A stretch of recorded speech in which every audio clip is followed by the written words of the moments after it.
Yo, guys, what's going on? We are live with Ebony's got to run off, I think, and do her show. So she's not going to be here for that long. But big shout out to everybody, man. What's going on with you guys? I'm not even prepared because I haven't even got my phone here and my drink, my glass is empty. So I'm going to have to, sorry, that's my wife just walking past. I'm just going to go off for a second. I'll be back in 30 seconds, back in a second. Ebony, tell everybody how you're doing. Yeah, I'm very well. Thank you very much. I hope you are all well as well. I'll be very interested to know what your scoreline is going to be. I'm going to go for a 2-1. All right. I'm going to go for a 2-1. I don't think we will lose. And looking at the team sheet, we've got Ramsdale in goal, White, Saliba, Gabriel, Zinchenko at the back, Partey and Xhaka in the middle. And then we've got Saka and Ødegaard up there with them, and Martinelli and Jesus up front.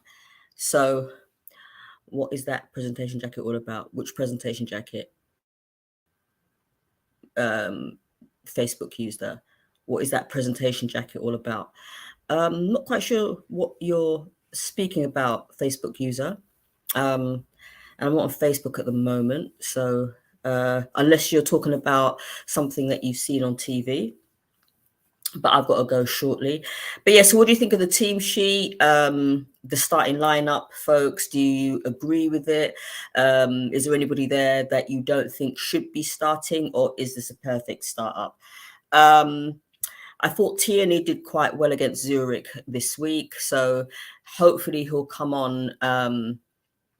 He'll come on in the second half. Subs, we've got Turner, Tierney, Holding, Cedric, Lokonga. I really hope he doesn't play today because he's not impressed me. El Neni.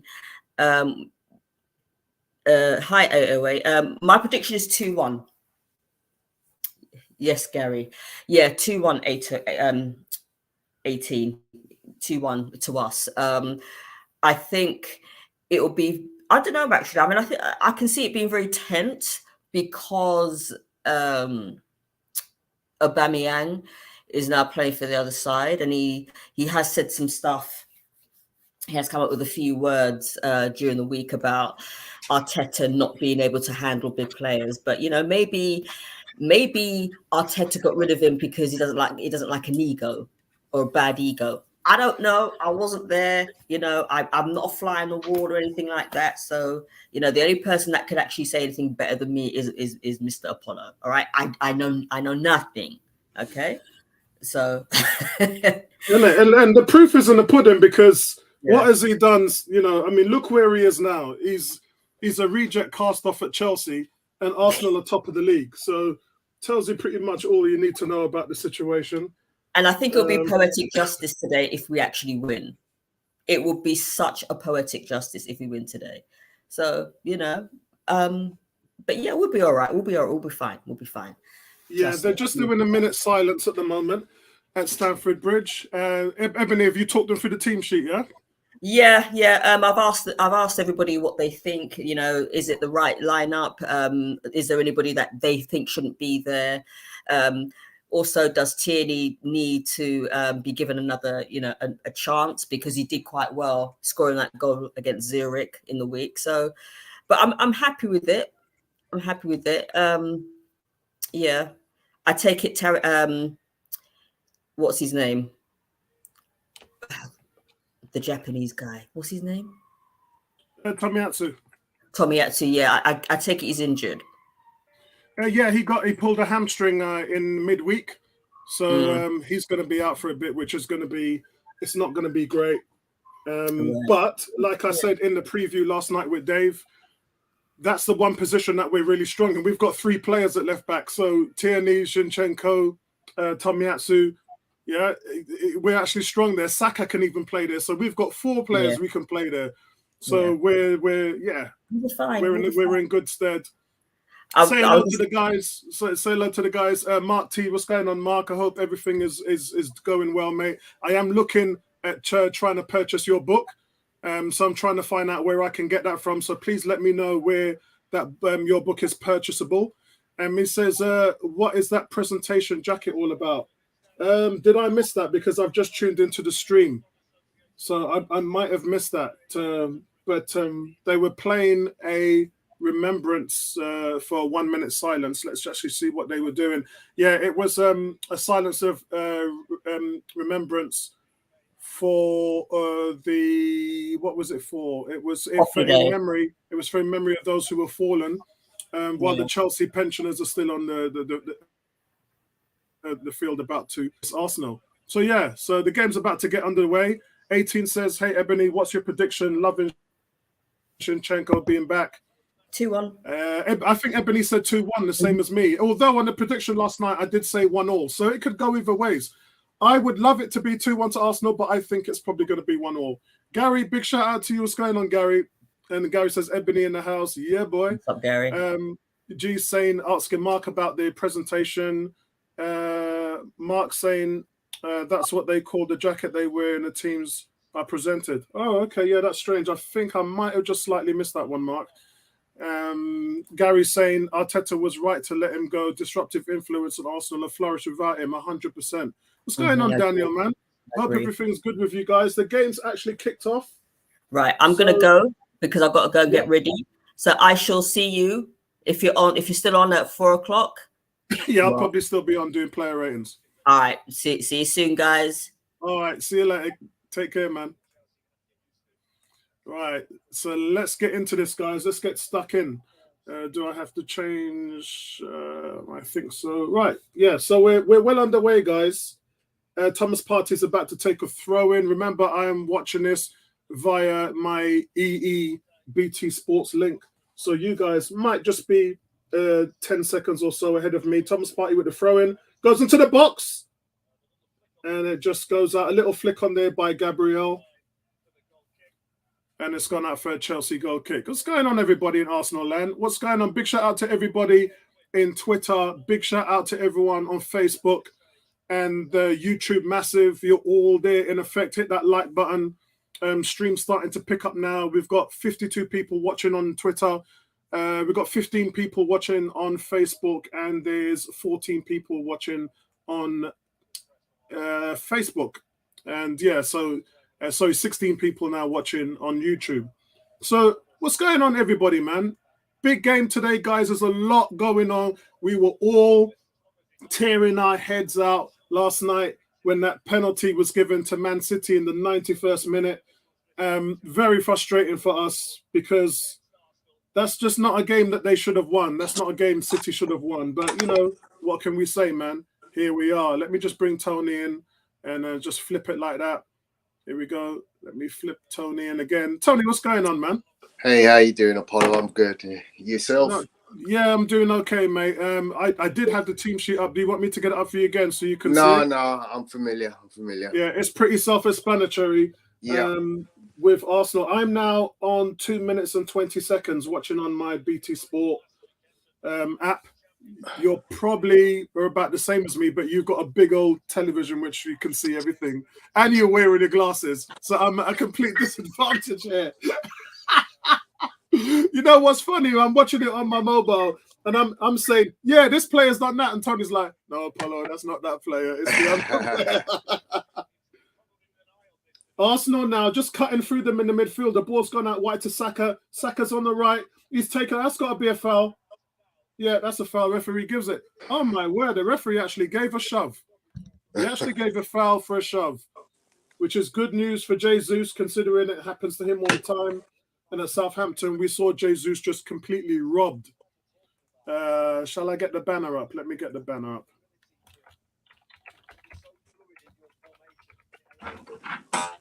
Right, let me get the banner up so I can show you guys the score. There you go. Yeah, so guys out there, what's your thoughts? What's your thoughts on the team sheet today? What's your thoughts on the game? It's been on the front foot since the start of the game. And Arsenal just really looking to get that early blow in this game. So let's see what happens. Saka here with the free kick. Tony still hasn't told me what minutes he's on, so I'm on 3:30, but I can see that Gary's ahead of us in the stream. So I'm on 3:50. Right. Yeah, watching on the mobile. Gary, let me know if you want to join us, mate. Some comments here. Gary's saying, what a waste of a free kick. Yeah, it is. G saying, interesting on BT. They are all in agreement about the time on the training ground. It has me thinking back at Arteta's appointment, the pandemic and the restrictions that were in place to allow elite sport to be played. Is this the first full season of Arteta's reign without restrictions? Well, it probably is in that respect. But at the same time, bro, everybody was in the same position as Arteta. Everybody was struggling. The advantage was that we were allowed to have water breaks, that we were allowed to have 5 substitutions. So everybody was painted with the same brush. So what was the advantage and the disadvantage for us was also the same for everybody else. So it really doesn't matter. And we know that home teams struggled hugely without fans in the stadium, and that included us. Arsenal now on the attack on the right-hand side, and it's gone out for another corner.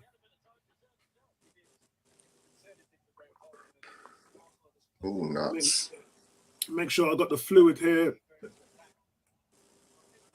Arsenal again with another corner, guys. 5 minutes and 15 seconds gone. It's just good football from Arsenal. Nice little start. Yeah, really trying to take control of the game, not giving Chelsea anything. The silent smoke here is Saliba versus Aubameyang, I think. If Saliba could keep him quiet, then I think that would be absolutely awesome. He might float out on the left-hand side, so I don't think that's anything to really be concerned about, considering that's where Saliba and Ben White are going to be anyway. Where are you for minute now? 5 minutes and 50. Okay, I'm still 20 seconds behind. It's a throw into Arsenal. Yeah, I like that.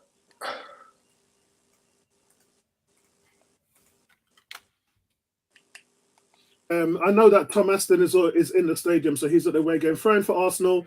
It's knocked up, but it's cleared away from Chelsea. Arsenal just really controlling the game in the Chelsea half here, and they just can't get the ball. I mean, Thomas Partey is just bullishing off 2 or 3 players. They can't get the ball off Partey, and I believe that was Xhaka had the ball. They've just fouled him, so now Arsenal have a free kick.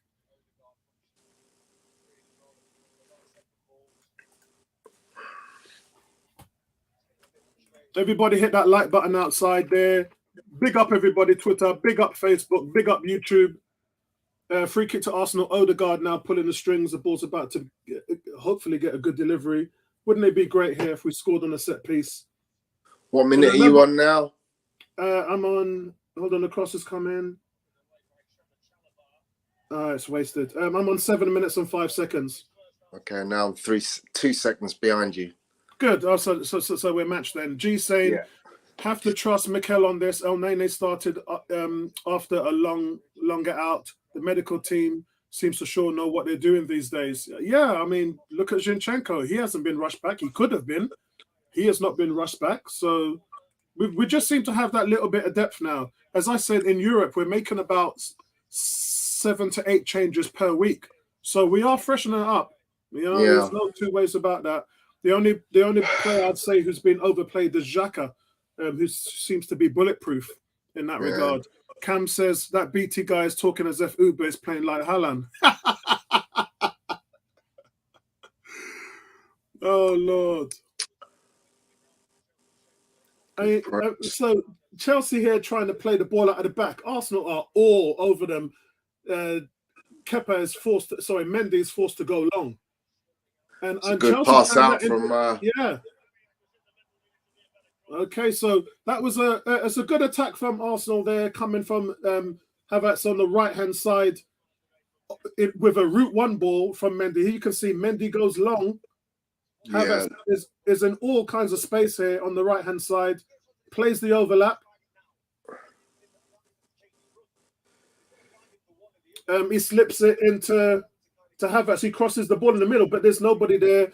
It really should be for Mason Mount and Aubameyang. But it's a first good sign for Chelsea that they were able to attack like that, but they didn't come through the middle. That was from a route 1 ball. So Arsenal pretty much have the middle clogged up. I mean, what I would say is on that last attack, Kai Havertz runs into an area between Zinchenko and Gabriel. Neither picked him up, and it was a little bit too much space for my liking. He did have an option to shoot. He went for the cross instead. The shot would have been very acute, but we do need to tighten up in that area because Kai Havertz is easily, for me, the most dangerous player, or one of the two most dangerous players in him and Sterling up front. Obviously, we don't want Aubameyang to get anything silly in terms of like just giving him a gift. But we know that Havertz and Sterling can do real damage. Good play from Martinelli. Gabriel. Oh, whoa! Oh, that was close. Ben White. Good play. Whoa! That was Good close, play. man. Ben White just went close, guys. It looked like the opposite of what Tierney did to Zurich in midweek. The ball comes threaded out to Ben White. He's just inside the box, and he misses by maybe a foot. He does get his first touch on it to settle the ball down, but it looks like he bobbles the shot, and the ball bounces on the ground twice before it slightly goes wide. So he didn't catch it in the best way he wanted to. Nah. But it was a good opportunity created from good industry in the setup through Martinelli and Gabriel Jesus.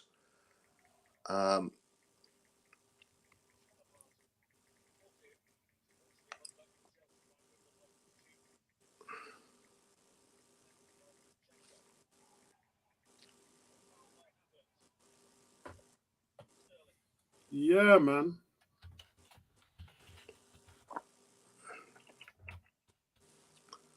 Sterling on the ball on the right-hand side, passes it in. Oh, it's a great header from Ben White to get it out. Yeah. Chelsea here on the Pressure attack. from Chelsea. Sterling on the ball. Again, Ben White is there with the headed clearance. Bit of a looper there from Thomas Partey. And then calmly back from Xhaka into the hands of Ramsdale. That was calm. That was calm there by Xhaka. Yeah. Plays it short out to Gabriel.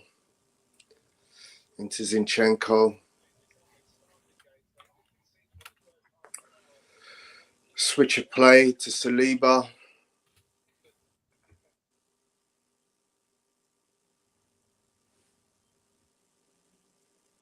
Ben White loses it in the middle. Yeah, it is better from Chelsea, though. It is better from Chelsea. First 10 minutes, Chelsea was just on their back foot. Yeah. Arsenal so just pressing them. Yeah. My statistics showed Arsenal had 60% of the ball in the first 10 minutes. Let me see what you guys are saying. Daniel says that was a second shot. It may be in good moods. Cam saying if that was AFTV, you would have won nothing. What is he talking about? Oh, he's talking about 18. So you guys know 18 was our winner of our giveaway on the channel. So he's won himself. You should have it in the post already, 18, because I did post it first class on Friday. 18 saying thanks, Andrew. Just got it in the post yesterday. Loving this channel. Yeah. So G saying, why is White always exposing his thigh like that? You're not in Marbella. What's going on, Gio? That is me and Tony's mate from Neasden High School, Mr. Lazar, who now lives in Chi-Town in Chicago. Big up them Bears, man. Big up them Bears. Even though you all ain't got a quarterback, but don't worry about that because neither are we. Hey, don't talk about the Bears, man. They're playing my Dolphins this evening. Hey, you hear that, G? Yeah, man. Andrew saying Aubameyang debate. Arsenal, it's just been nullified dead. Andrew saying Aubameyang debate, an unnecessary distraction. Indeed, my friend, indeed. The change of culture was everything that Arsenal needed from the ground upwards. And it isn't just Aubameyang, but everybody who should not be there isn't there. Yeah? So, and the one person who was being a liability, which is Xhaka, who has stayed, has cleaned up his act. So, yeah, I mean, everybody right now is singing sweet. And you only have to look at Arsenal where they are in the league to see whether it's actually working or not. And how many teams has Aubameyang gone to since he's left? Man ain't even been gone 12 months, and he's already had more than one team. So Cam says, secure start. You can see that they don't want to get stretched, so are willing to give up space. They are a danger on the counter attack, though. If you look at the pitch, if you look at the pitch formation now, yeah, look how Zinchenko's the inverted fullback. He goes into that hole right next to Thomas Partey, leaving Gabriel as the left back. Okay, now he's moved back out to a far wide position. A lot of that, I think, we see when Zinchenko plays. Yeah, it's G says Chelsea baby since 86. Oh, okay, I didn't know it was that long, bro. He's saying you got this. Daniel saying, man, my son took my tablet to watch the match. I was just watching you guys. Can't stop the junior gunners in the making. I hear you, bro. Cousin in the house. What's going on, everybody? 70 people watching on Twitter now, 20 people YouTube, and 27 people on Facebook. So what's going on Facebook, man? We're streaming live to 101 on Facebook. Also, we're streaming live to Footy Banter page on Facebook as well. So we stream to 2 threads, 2 groups on there. Gabriel Jesus is down at the moment, guys. Don't think he's going to need treatment, but he's still down on the floor. So the 2 sides now are going back and forth. It's pretty much a level game at the moment. And it's not surprising that Arsenal fans are heavily booing Aubameyang, who's done nothing in this game so far. 15 minutes and 40 seconds for me, Tony. Same. Excellent. Like 2 seconds behind, literally. So free kick to Arsenal. Saka will take this on the right-hand side. Let's see if this is a quality delivery here. Martin Odegaard shouting out instructions. He's sitting a little bit deeper. Goes long. And it comes off Saliba at the back post. Yeah, it's a goal kick. It's a goal kick.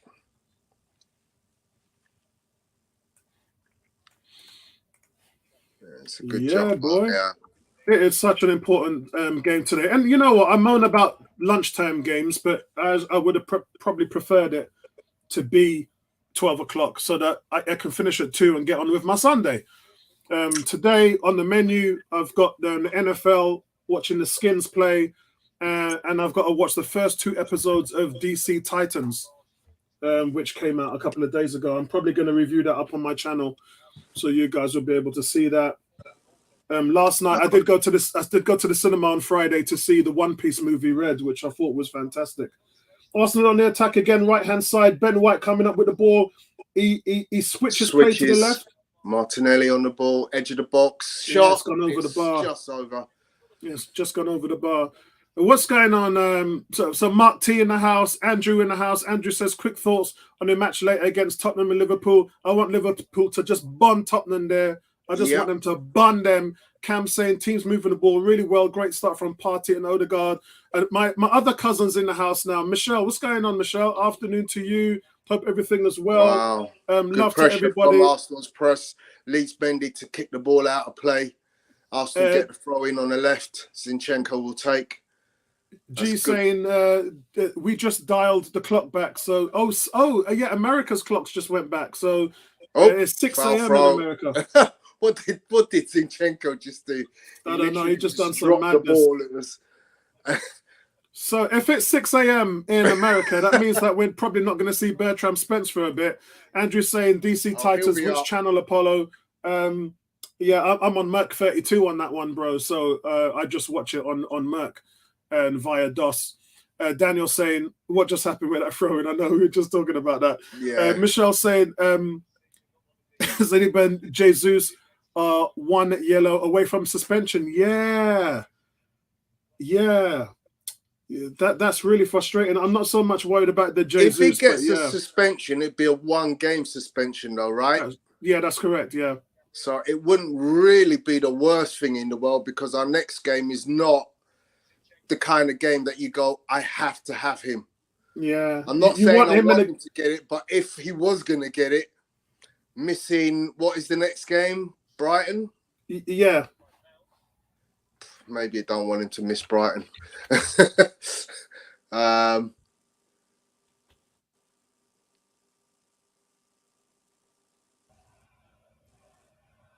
It's got to be Arsenal one of them just strategic yellows, isn't it? When you know the next game ain't going to be the worst. Actually, we have a is Brighton a league game or the cup game? We've got a let cup me game, haven't we? see. Yeah. Oh, No, oh, well, no. Sorry, the next game is Wolves, isn't it? right, Oh no, yeah. no. Go on, Yeah, I think. Jesus. Go on, Oh, Jesus. oh, it gets blocked. Oh, Yeah, it gets blocked. Oh man. Jesus with a great feet again. He's so good at dribbling. Goes through two players and just at the last minute gets his shot blocked. Chelsea on the quick attack into the feet of Havertz, taking on Saliba, has to come out. And that gets Great blocked block. as well. Go on, Martinelli. Foul. Yeah. So Michelle's Foul. right. Thank you. It's Michelle's right. Brighton is the League Cup, so it's not the league. Yeah. The league is Wolves. The Yeah, league is Wolves away. so Yeah. this is what I'm saying. If he were to get booked today and we'd lose him for Wolves, I wouldn't actually be that worried. Agreed. You might even see Arteta I mean- saying to him, yeah, you might even see Arteta saying to him, just get a cheeky little yellow. Yeah, because that's the game that you go, if I can plug in Eddie in a game, that will be the one. Yeah, yeah. Agreed. Daniel saying, oh man, I just need a release. Gary saying, great block. Andrew saying, away to Wolves, that should be a gimme.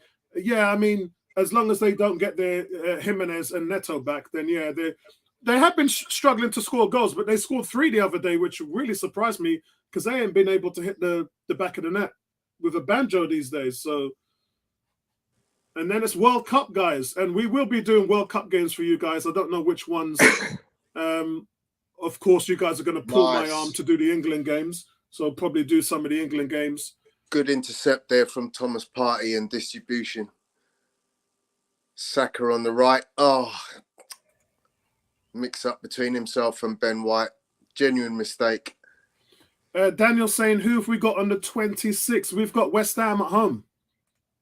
We got West Ham at home, so thankfully that would be a home game. Yeah, it's mad because when we do return in December, we've got the 26th and then the 31st. Yeah, that's right. Yeah. Which is normal congestion around Christmas. That's normal, Tony. That's normal. It's normally three games in a week, right? Saliba. Yeah, I'm going to be busy, man. Saliba is so cool. Saliba is so cool. That's a foul. That's a foul. Yeah. Yeah, well done. Mason Mount fouls. Not much support from the Chelsea home fans. Seems like our boys are out doing theirs at the moment at Stamford Bridge. Well, the bridge has been Arsenal's ground over the last few years anyway. It has, yeah. Guys, if you saw the preview with me and Dave last night, then thanks for supporting that. Dave is a fantastic guy, friend of the channels. I always value his views as well. And yeah, it's a good little preview that we did. Tried to keep it short. This is Rebel saying, just joined. Who's on top so far here? Interesting question. It's been an even match so far, but Arsenal for the first 10 minutes really came out. And this has been something we've seen from Arteta's team this year consistently, prepping the team to come out there and set the tempo, which we've had a lot of problems with over the years. He's managed to crack that this year. They've been on the front foot in practically every game, even the games that they sort of tailed off against Leeds and Southampton. We've started the games really well, and today has been, no exception. So it's been a really bright start by Arsenal today. But Chelsea are just starting to come in and show a little bit more attacking prowess. Yeah, it's fairly even right now at minute 23. I'll tell you where Arsenal have done well, though, Tony. They've been managing to keep Sterling out of the game.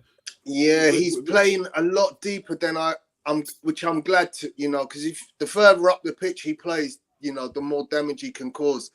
So the fact that he's able to come deep.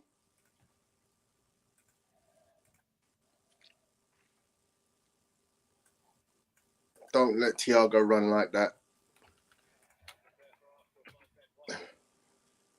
Mustn't allow Thiago to just run through you like that. Creates mismatches.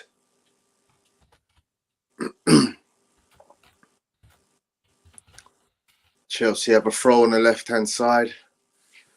Cucurella to take. Struggling to find an open man.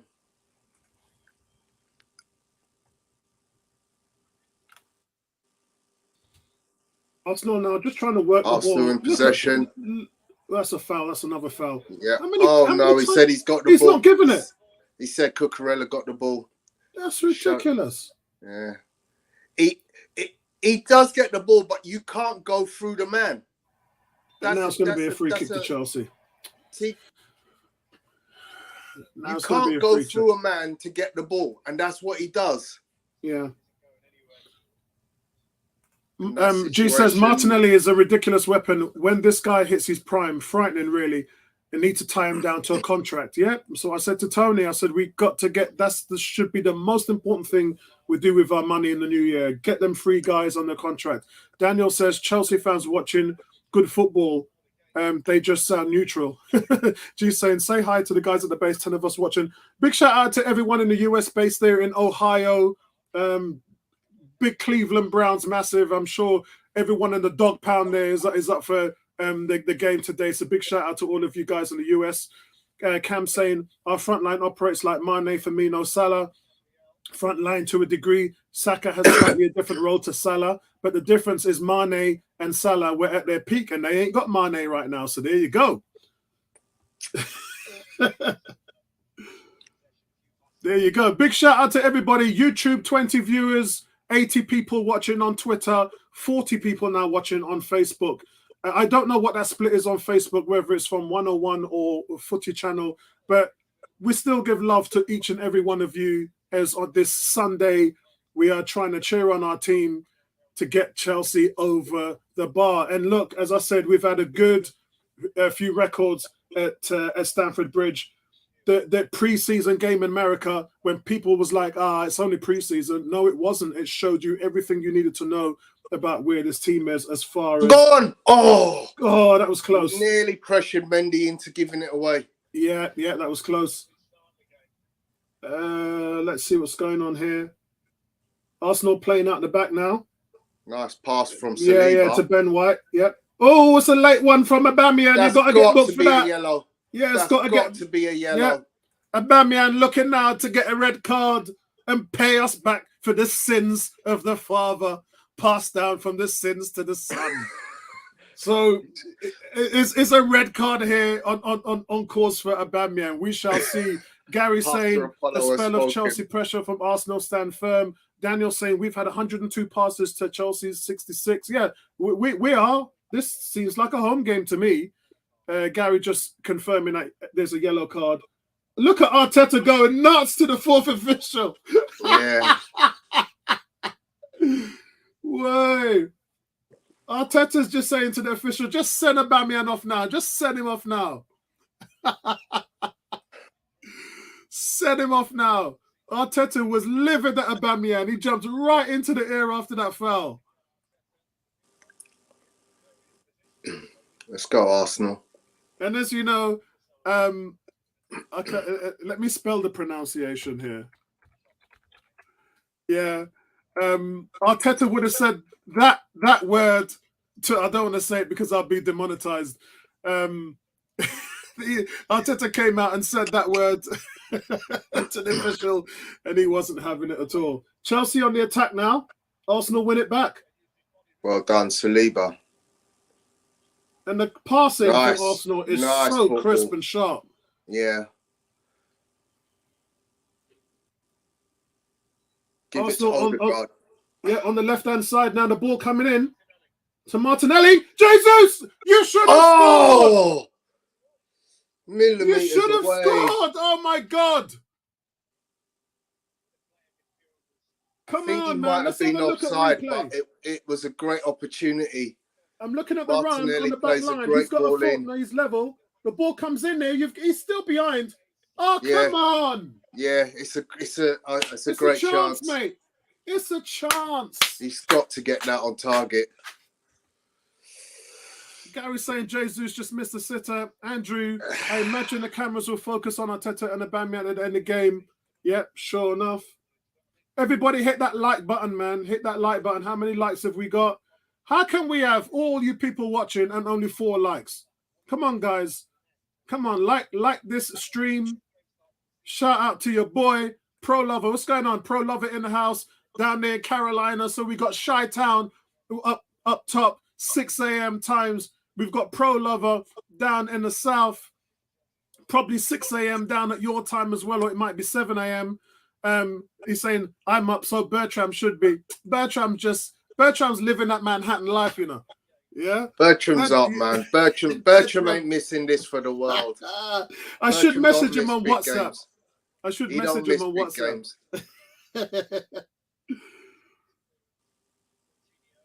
Here we are, man. 101 worldwide, man. 101 worldwide, guys. Big shout out to all of you guys. Man, Jesus. Come on. That's it. I love Nice, the way Saliba. Arsenal. Yeah, I love the way Nice. Arsenal are playing the ball out so calm and cool in the midfield. I mean, the passing, Saka right now just leading the line. That's a free kick, man. Come That's on. a free kick there, yeah. Saka Again, also got through the fouled. back of Odegaard.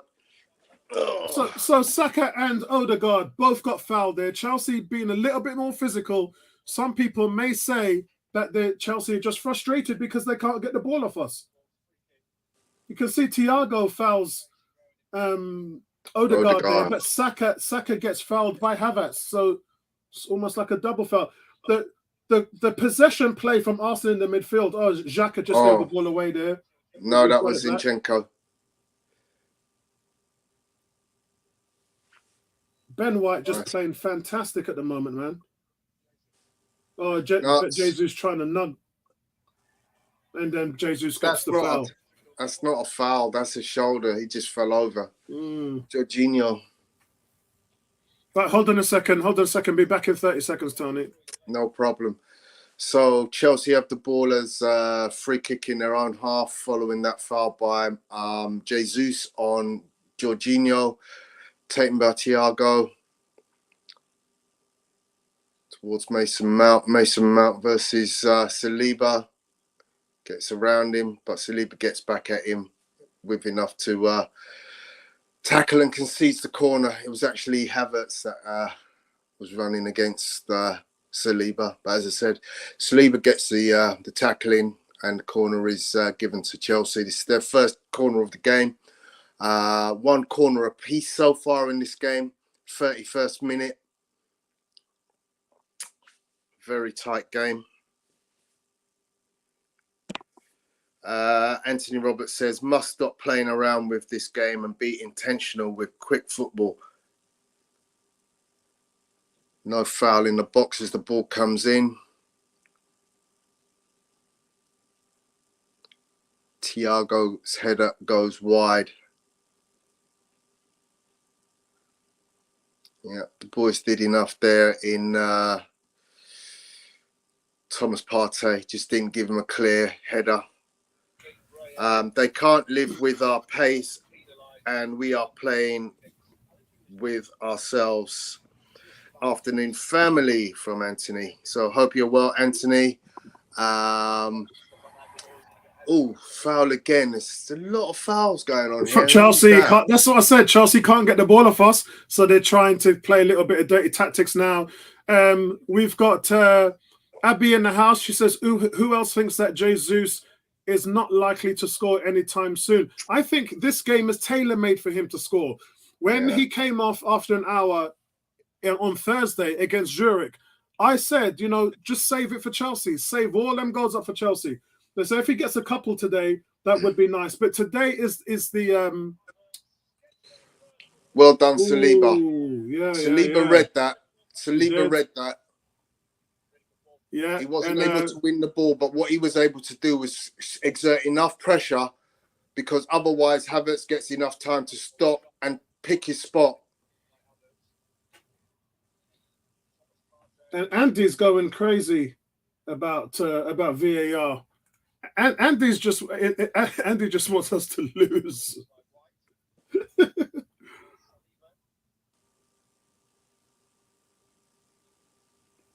Is that Andy from the pod? Yeah, that's right. Yeah, and the channel. Arsenal now in transition. That's Odegaard now feeds the ball through. It's a shot, but it's a lazy shot, and it doesn't really care. It's Xhaka. So Xhaka doesn't really catch that and scuffs it. It looks like it's a deflection, so it might go out for a corner. That should be a corner. Yeah. That should be a corner. You can see here, Chelsea just on an attack here where Havertz has a chance. He hits it first time. But look at Saliba read his run. See, Saliba made that move. If he doesn't make that move, then he's got 2 touches on it. Yeah, if he doesn't make that move, he's got 2 touches on it. And Aubameyang was in there for the tap-in. Yeah. Corner to Arsenal. We've got Saka, who's about to take this corner here.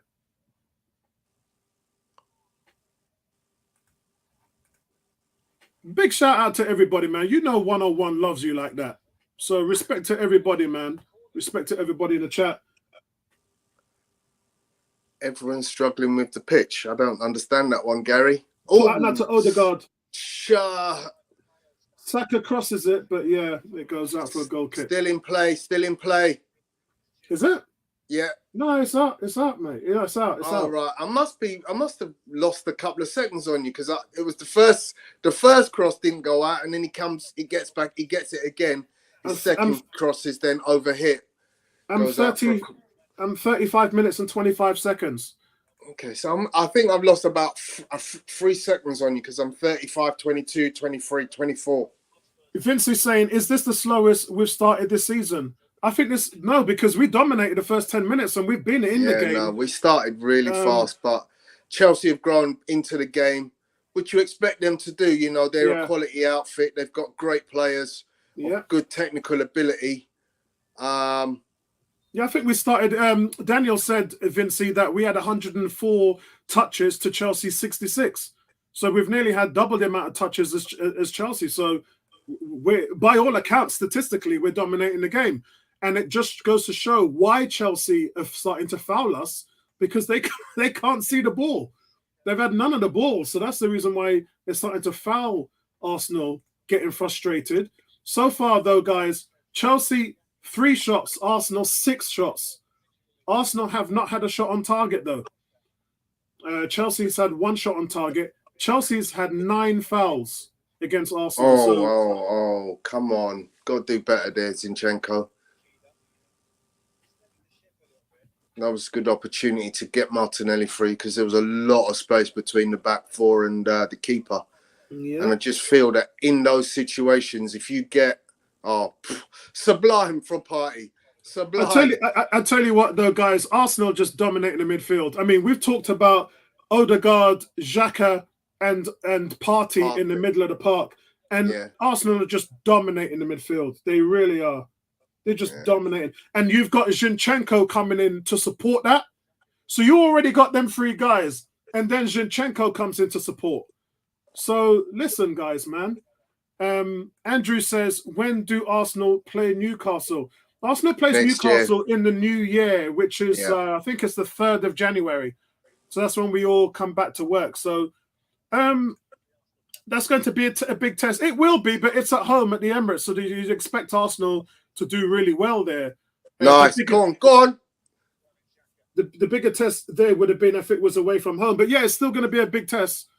It's still going to be a big test. In Xhaka. Oh.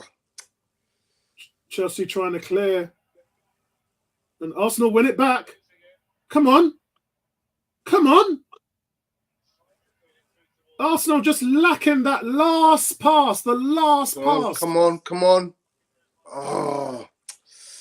Yeah, we're just lacking that last quality pass in the final third. We've done everything right in this game. We're winning the ball back. Once Chelsea gets possession in the midfield, we're winning it back straight away. Arteta has just told these guys, don't sit back on Chelsea. As soon as Chelsea are in position, just put a red shirt on them, and that's exactly what we're doing. They are defending with very strong numbers. Yeah.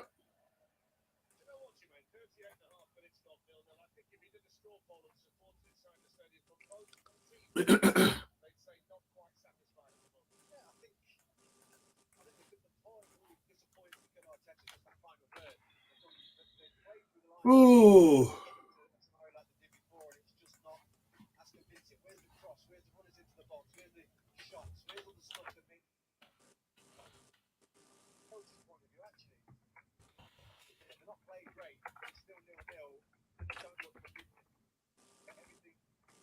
Go on, give it sack.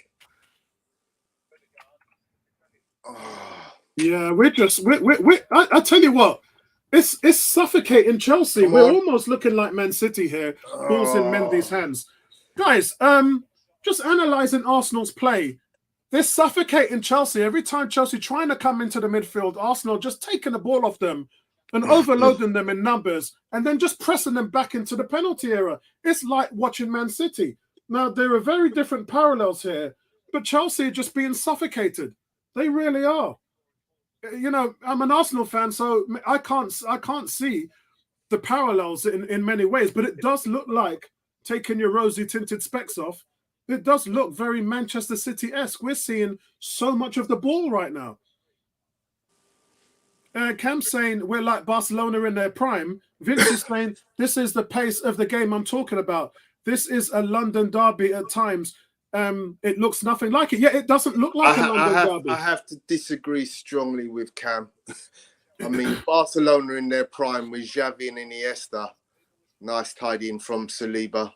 Hey, behave yourself. We beat them in their prime. Remember Jack Wilshere? No. Remember the masterclass 2000? No, hang on. 2011, Tony. Hang on. We can talk about we beat all the best teams. We've beat every team that has ever played football. But let's talk about comparing what we're watching to Barcelona in their prime. We are not watching Barcelona in their prime. Let's get that silly idea out of our heads, because Xavi and Iniesta, what they would do on the ball in the midfield, we ain't got that. Sorry. Arsenal break again on the right-hand side, and that's another foul. That's Come another on. foul. Come on, how many yellow? Where's the yellow card, ref? He doesn't even give the foul. How many times? How many times has he done that now? He doesn't even give the foul. So what is it now? The ref's going to book Arteta now because he's complaining. What kind of rubbish is this? Who's he booked? No, I think he booked Saka. I think he booked Saka for the foul. I thought he booked Arteta. So no, the foul is by he won Saka. the ball. He won the ball though. You can see there he's won the ball. Yeah, look, he doesn't give that push by Cucurella. Saka gets up and goes back for the ball. Yeah. And then he books Saka for his tackle. So yeah, it is Saka confirmed.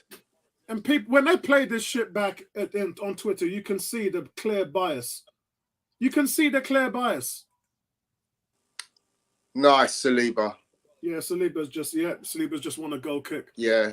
Saliba he's world class already. The way he just dealt with Havertz, a world class operator. But bro, you know what? You saw that 2 years ago when he was at Saint Etienne. Yeah. Yeah? Saint Etienne. You could see what he did to Mbappe there. Forget what he did at Marseille. Forget Marseille. Yeah, you can go 2 years back, and the brother was still doing that when he was 19 years old. Daniel says props to Saka though. He's not having any of it. Yeah, man. For real. Up for a fight. Andrew says prime Barcelona are levels above where Arsenal currently are. They're levels above where everybody is. Great ball. We're in. Come on. Oh, no, it's wasted again. It's wasted. That's what I'm saying, Tony. The final opportunity. The final ball is lacking, man. Good tackle. Yeah, we're back in again. Come on, let's go. Give. Nice. And Andy talking shit in the chat, just saying that Saka's lucky not to be sent off. Oh, what a fool. What is Andrew? What is Andy on? What is he on? Tony, what is he on? Yeah. What is this guy on? Yeah. Lily white lenses, I'll tell you. Jeez.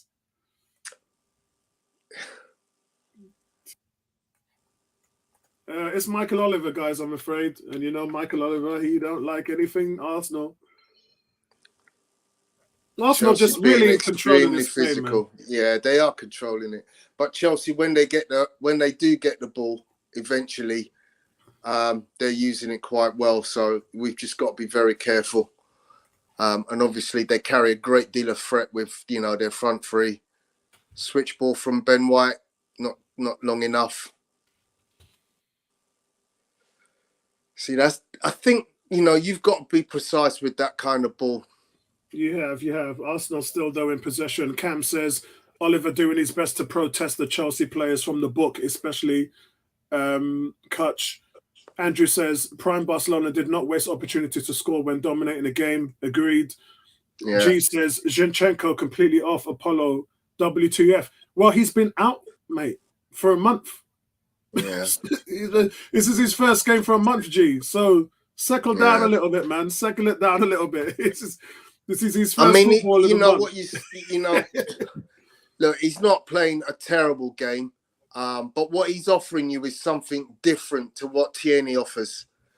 You know, he can come in where he's playing, look at his positioning. You know, he can do stuff there. Saka, you can't lose the ball there. You know, Saka loses the ball. He's got to do better there. I know he's fronted by two players, but you've got to suck them in and then get it out. You know, suck them two players in and get it moving. You know, he took way too long, got dispossessed. I think overall, guys, look, analysis of the first half is really Arsenal seeing more of the ball. But it's not just Arsenal, it's Chelsea as well. Great ball by Partey. Wonderful it's gone out to Martinelli. We're in. Come on. Do it, Martinelli. Do him. He's done him. He's done him. Go on. He's won a corner, I think. He's won a corner? Yeah, he's won a corner. Okay, he's got 30 seconds to do something. Let's get this in quick. 20 seconds. He's got to be quick about this. He can't be dilly-dallying. This has got to be in and score.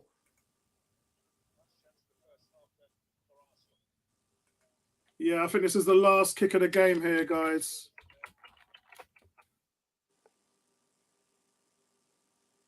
Going to be the last kick of the game here in the first half. It's not a good corner. Not a good corner. Yeah, it doesn't pass the first man.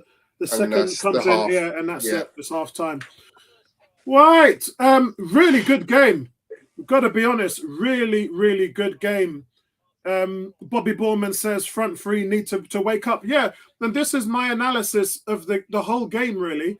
You can see that overall, both teams are struggling. Not just Arsenal, but Chelsea as well. Both teams struggling to find that little bit of quality in the final third. Zinchenko's picked up a couple of great positions on the left, but his delivery has been poor, and that's because of the rustiness after being out for a month. Martinelli's been a little bit wasteful.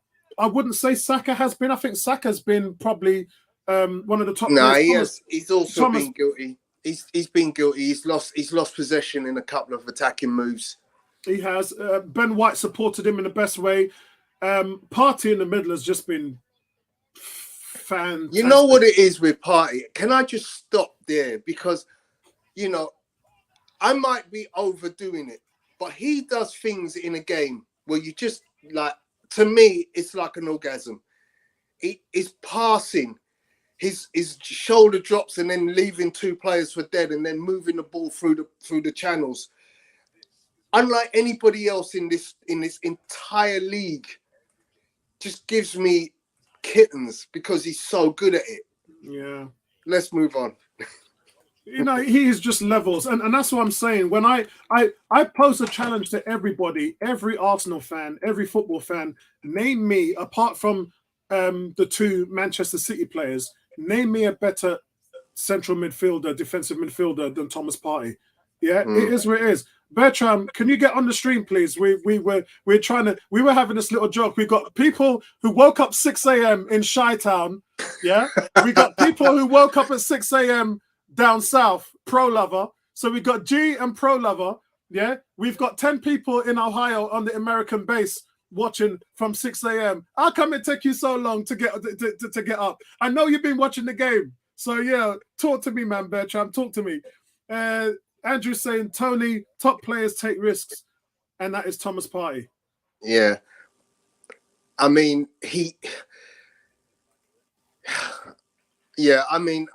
I just absolutely love watching this guy play because he plays it in a way. He's so creative. He's so accurate with his passing. I mean, I wish he was as accurate with his shooting. Obviously, we've got two beauties contenders for goal of the month from last month. in his 2 goals last month. But you know, he does stuff that you just don't see other players. I mean, yeah, Kevin De Bruyne does it. I would say that. I mean, but so good a player. So, guys, let's just before we talk about performances, let's just put this overall, and then I'll have a look at what you guys are saying in the chat. So halftime, I think Mikel Arteta would be happy because the team have come out and done what he's told them to do from a tactical standpoint, from a setup standpoint. Arsenal are well on top on this game. The touches, the chances that they've created tells you that. However, Arteta will be very frustrated that his side has just not capitalized on their chances they've had and the amount of possession that they've had. But it's been an absolute solid performance so far. Not a single one of you guys in the chat should be unhappy with how we've come into this game and how we've played today. Now, as for Chelsea, Graham Potter's got to do something to get his side into the game because they're playing at home and they just look second best. They're surviving on scraps. They can't get any hold of this game in the midfield. You could say they're missing Kante big time, but I don't even think Kante on his best day would be a match for Partey right now. And that's me saying a lot. Yeah, I'm saying a lot because when Kante dominated us in those days, Partey was injured and really didn't play a part. So, and then in the last game, it was El Nene that played him off the park. And it was Nketiah who got man of the match, having 1 assist and 2 goals. So, and we won 4-2 at their place in the last game. So overall, I think that the first half has shown everybody here what we needed to see. But that being said, let me go and see what you guys are saying. G saying they are remaining tight between their lines, using quick feet and passing to attack our spaces behind. Typical United tactics. Funny you mentioned that because Dave on the preview last night talked about that. Dave said that Graham Potter and Chelsea would be looking at Man United's tactics to try and take on Arsenal. The only problem with that is if you saw the game that Arsenal played the week after when they went away to Brentford, what happened there? Arteta changed those tactics and started to shore up on the counter-attack so that Arsenal wasn't getting exposed and tried to tighten those lines in the midfield. Lo and behold, Arsenal went away and won 3-0. So everyone's saying Man United is a blueprint to beating Arsenal. Actually, it's not, because they have shored up that. So if anything, I don't think that is going to be a weakness. It's only going to be a strength because Arteta has fixed those issues. Bertram says Tony and his references. I think he's talking about me saying that watching Thomas Partey is orgasmic. Look, Bertram, I'm going to say it, bro. There's 2 things I enjoy in life. Making babies and watching football. Actually, there's 3 because the third is watching boxing. And there are some things that give you some satisfaction of the highest order. We know, without being, too explicit, but I can say Thomas Partey is one of those things in football that once in a generation, you get the pleasure to watch. So, guys, G says our players always try their hardest to win duels, and that's why they're dominating teams. It's by design. Yeah, it's by design. Guys, what did Mikel Arteta say in his first Arsenal interview? Yeah, we played Everton. It was Freddie Ljungberg's last game in charge. We drawed 1-1, and the cameras went to Arteta after the game. He wasn't Arsenal manager yet. And they said, what's your philosophy? What are you trying to do? He had one answer. He said, we're trying to dominate teams. And all you're seeing from them today is that they're just not giving Chelsea an ounce. They're not giving Chelsea more than 2 seconds on the ball. Yeah? Think of it that way. What happens to a quarterback in the NFL if he's got less than 2 seconds or 3 seconds to get rid of the ball in his hands? Cam says that all that said is keeping them in this game. We need to open them up by scoring first. Otherwise, as you said earlier, it'll bring on fresher legs and look to continue that and more. Andrew says... Sorry, mate. I was just going to say, before you talk about those statistics being false impression, I'm just talking about Thomas Partey because you know how I'm salivating at Thomas Partey. Thomas Partey has the most touches in the game so far of any player on the pitch, bar Ben White. Yeah. Thomas Partey has the highest pass accuracy of any player on the pitch, bar none. And we ain't talking all them 2-yard balls, 5-yard balls. He's spraying it. He's moving it through the lines. So overall,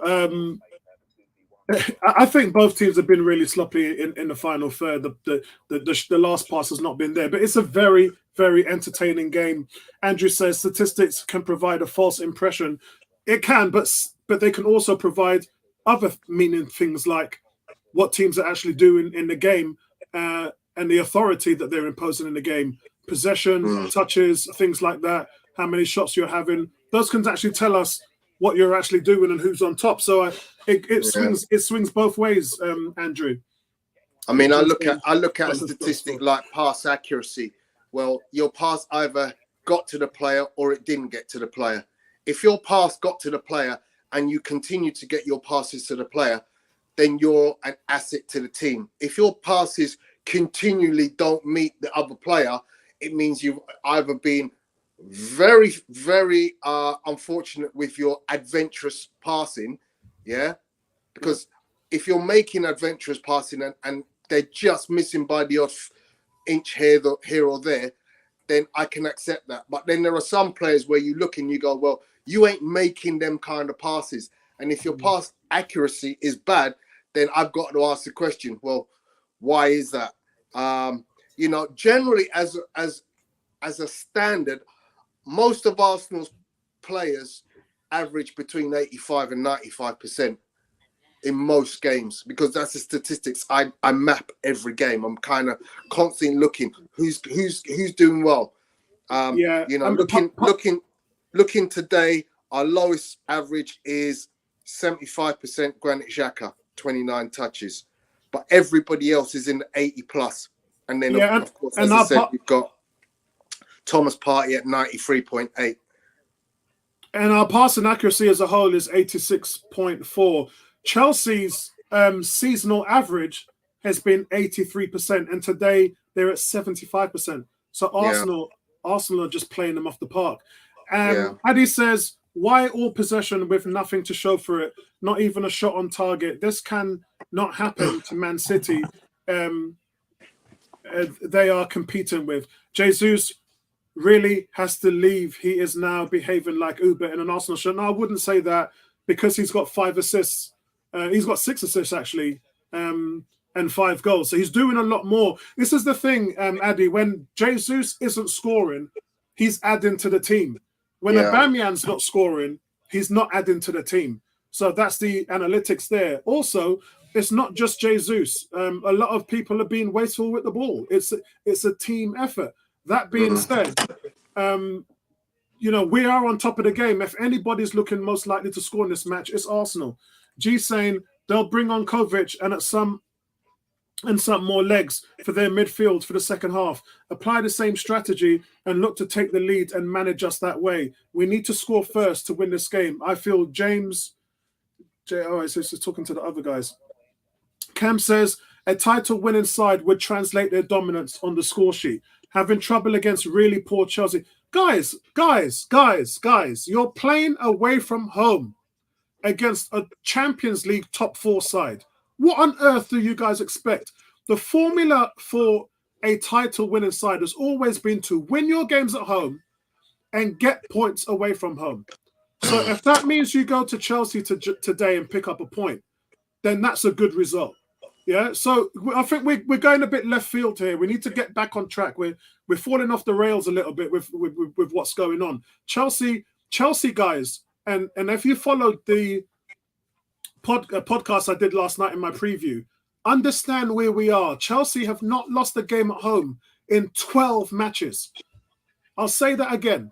Chelsea are unbeaten in 12 matches. The last team to win at Stamford Bridge was Arsenal, 4-2.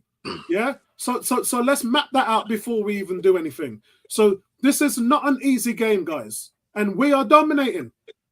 let's put that into perspective. Daniel says props to Saka and silly yellow card. I think that's more about the ref than it was on Saka, but there you go. Andrew says, let's not... Tasty game this afternoon. Marseille against Lyon. A lot of Arsenal players in them 2 games. They're calling them Marsenal now, aren't they?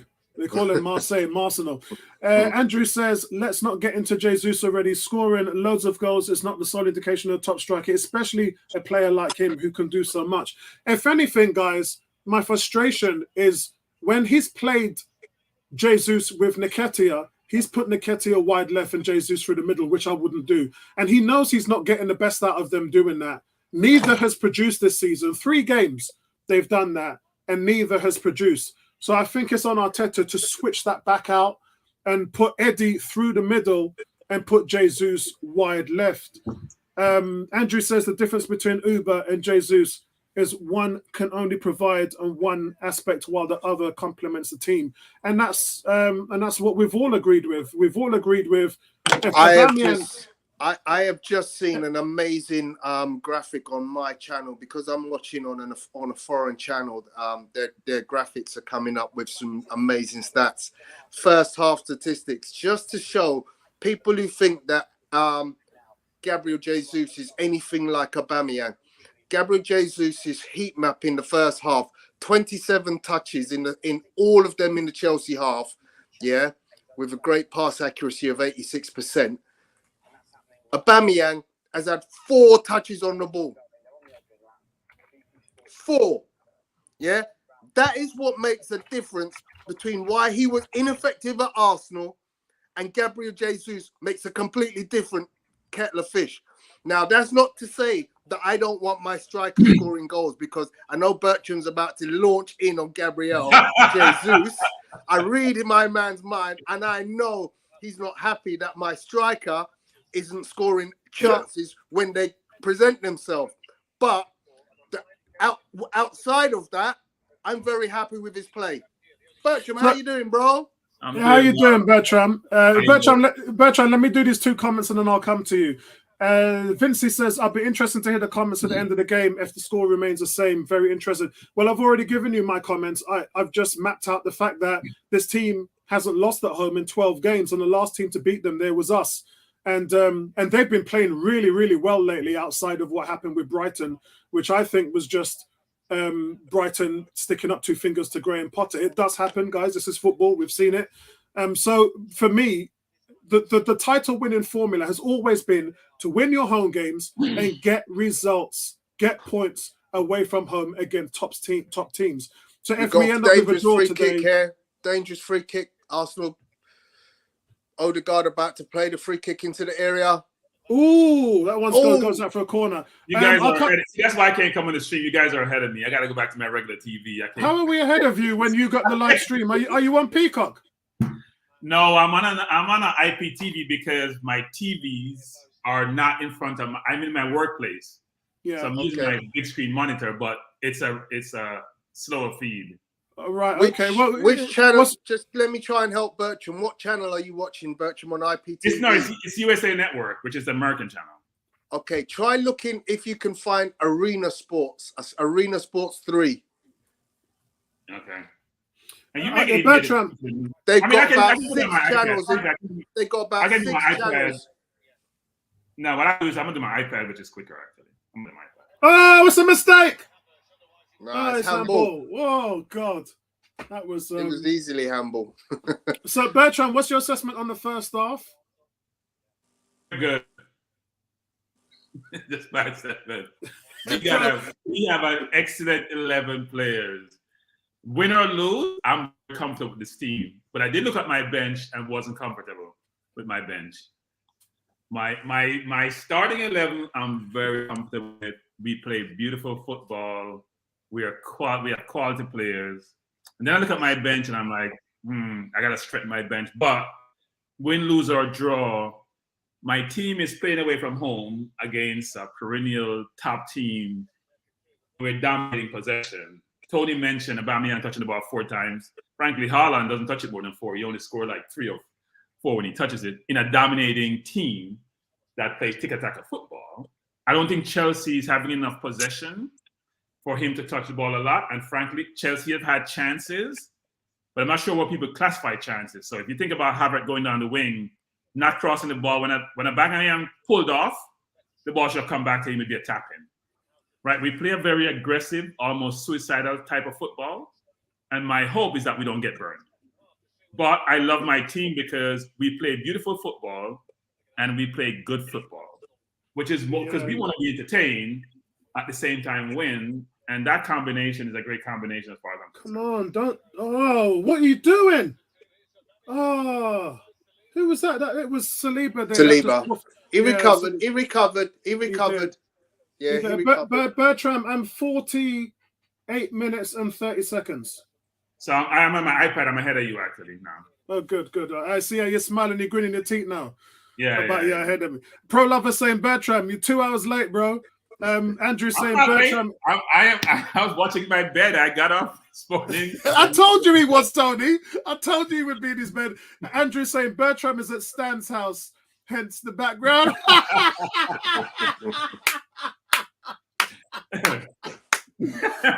Oh God. 18 saying Bertram hasn't been on time for a stream in ages, working on Black Man time, Jamaica in the house. You guys are giving me too much joke. It's too early for jokes on the Sunday. No, the problem is I used to go in my living room and set up in there to watch the game. Well played by Saliba. Ooh, is that a red card? Is that, come on, ref? Nah, is that a red card? Take out the yellow. Yellow card. He's got the yellow out. How does Cucurella not getting a yellow by now? How many times he has fouls? It's ridiculous. Yeah, I know. There's something like an accumulation of fouls which one needs to think about as a referee. Yeah. Vincent says, I thanks agree for with speaking for me, Bertram. Wait, what happened a while ago? Did he? VAR has to call him on that. I mean, I need to see. Oh, come on. That's a red card. I've just seen the replay. Yeah, no, VAR needs to call him on that. That foot was high. Come on. Yeah, that's but a red card. He wins the ball. He wins the ball, and both players have their foot up. I think, in all honesty, it's not a red card offense. I can't see that as a red card offense. He did win. Did you say he won the ball? He won the ball. No, it's not as bad as Martinelli is over dramatizing. No, he's hurt. No. Tony, touch his toe. I need to see a replay before I make a full assessment. Touch his toe, Tony. Yeah, no. I mean, it's definitely not. I mean, to be honest, it's a lucky yellow card because they're both feet are up, and he does win the ball. It's not a red, but definitely not a red. Just like De Bruyne penalty yesterday was not a penalty. Sorry, guys, guys. Let's stop the bias. If this was Xhaka, what do you think that color card would be? Yeah, but this is not Xhaka because Xhaka has a reputation. Well, that was the old Xhaka. He's gone through redemption. Yeah, but do you think the refs know that? The refs, they won't care. This is Michael Oliver we're talking about, guys. Yeah, he touched his toe. If it wasn't his ankle or his knee, that'd be a different situation, I think. So, guys, Arsenal still working the ball through well in the midfield, but I do have to say Graham Potter has made an adjustment in the midfield. He's got an extra man now in the midfield, and Chelsea obviously looking a little bit more potent in terms of coming at us. You can see they're in full press at the moment. But Arsenal, look at the way we just beat the press. Ben White with the nuts. That Ben White, just quality. He should have given the ball to Partey. That should have been Partey's ball. He should have passed the ball to Partey. Yeah, I agree.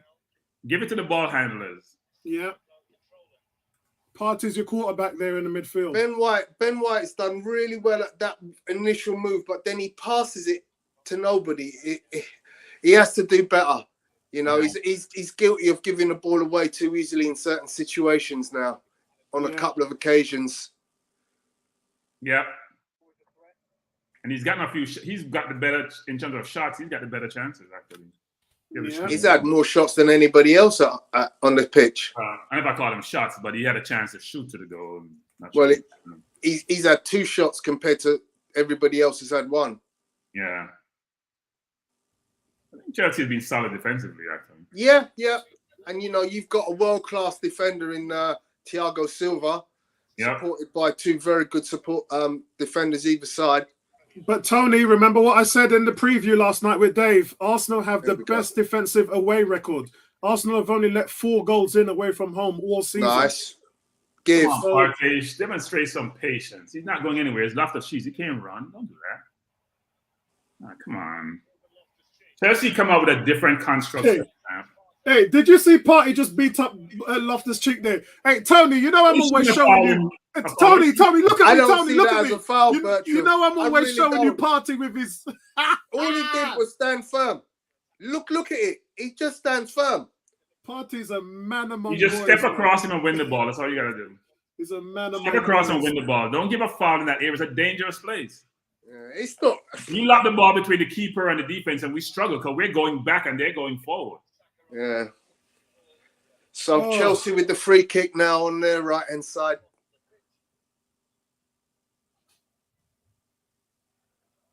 I think this game is heating up now. Chelsea are just coming into the game a little bit more. It's a cross in, but Arsenal deal with it. It's good defending there. Arsenal deal with it. Zinchenko is not a left back. He's an inside left midfielder. He's a number 8. But whatever he is, Bertram, he's definitely off the pace, rusting us after not being playing for about a month. Guys, I'll be back in a second. No problem. Saka on the ball now, taking on Cucurella.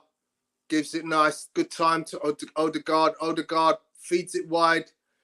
Gabriel Jesus is in the box. The cross comes in. Oh, well punched out by Bernard Mendy.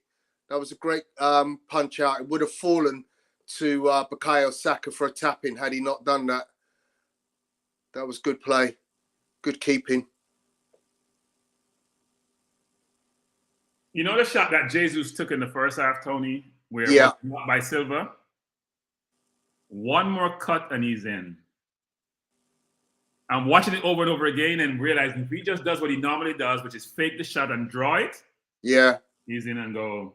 Okay. He does that really well. Oh, that's a clear miss by Partey. Is that Partey or Martinelli? That should have been him. I'm a little bit behind you. We're just setting up for the corner. Ball across the Xhaka, played out the cross in the box. And it was Partey. Partey took it away from Martinelli. It would have been a clear. Partey took it away from Martinelli. He saved the goal. Yeah. He saved the goal. That's unfortunate. It was a great cross. Yeah, Martinelli would definitely have scored. Yeah. He was in acres of room. Acres of room. No one in front of him. He took it away from him. That's a shame. Great cross. Sorry, guys, what did I just miss? A great opportunity cross from Martin Odegaard from a corner, a short corner played into him. He came in, and somehow Partey intercepted the cross going directly to Martinelli's head. Martinelli would have had an easy head into the goal. Partey intercepted it and headed it wide. What's happening? Why are we having a water break here? Somebody's injured. All right, okay. Bertram, the weather in London is atrocious, man. Oh my God, it is so bad. I woke up this morning. So I think that's an oxymoron. London. I mean, jeez. When has the weather ever been great apart from maybe in July a little bit? No, it's been good. It's been good all year. It's been good. Bertram, we had our warmest October in 27 years last month. Yeah, because of global warming. Because of global warming, not because the weather is great there. The good weather, not the bad weather. Yeah. Bad weather is the norm. Yes. Bad weather is the norm. Bertram, last week was 20 degrees last week. I wake up that's this global morning, warming. like that's 12. not London having good weather. The weather there is. That's one of the things I couldn't get used to. I'm telling you. Having grown up in Jamaica and the US, I'm like, I can't get used to this. This is.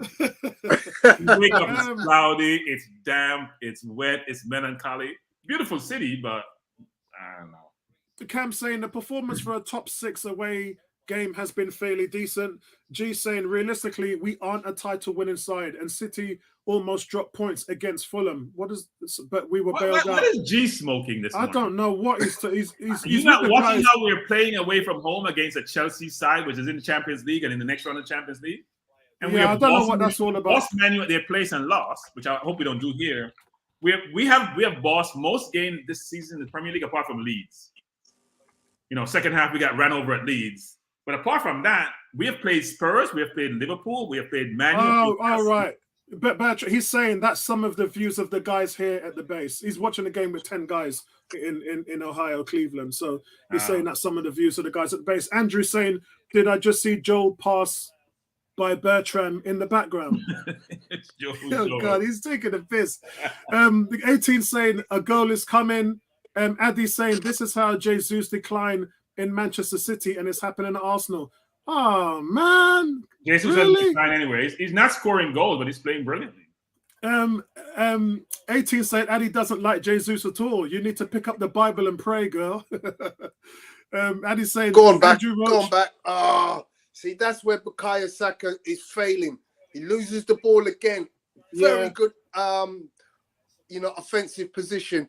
Ball played to him. He's got time, and he loses it. But we've not been sharp in the final third in the first half as well. Addy's saying again, if a striker is not to score at the slightest opportunity, I pray Jesus can redeem himself today. Yeah, it's 7 games now. Today would be the 8th game he hasn't scored. So it's all set up for today for him to score, man.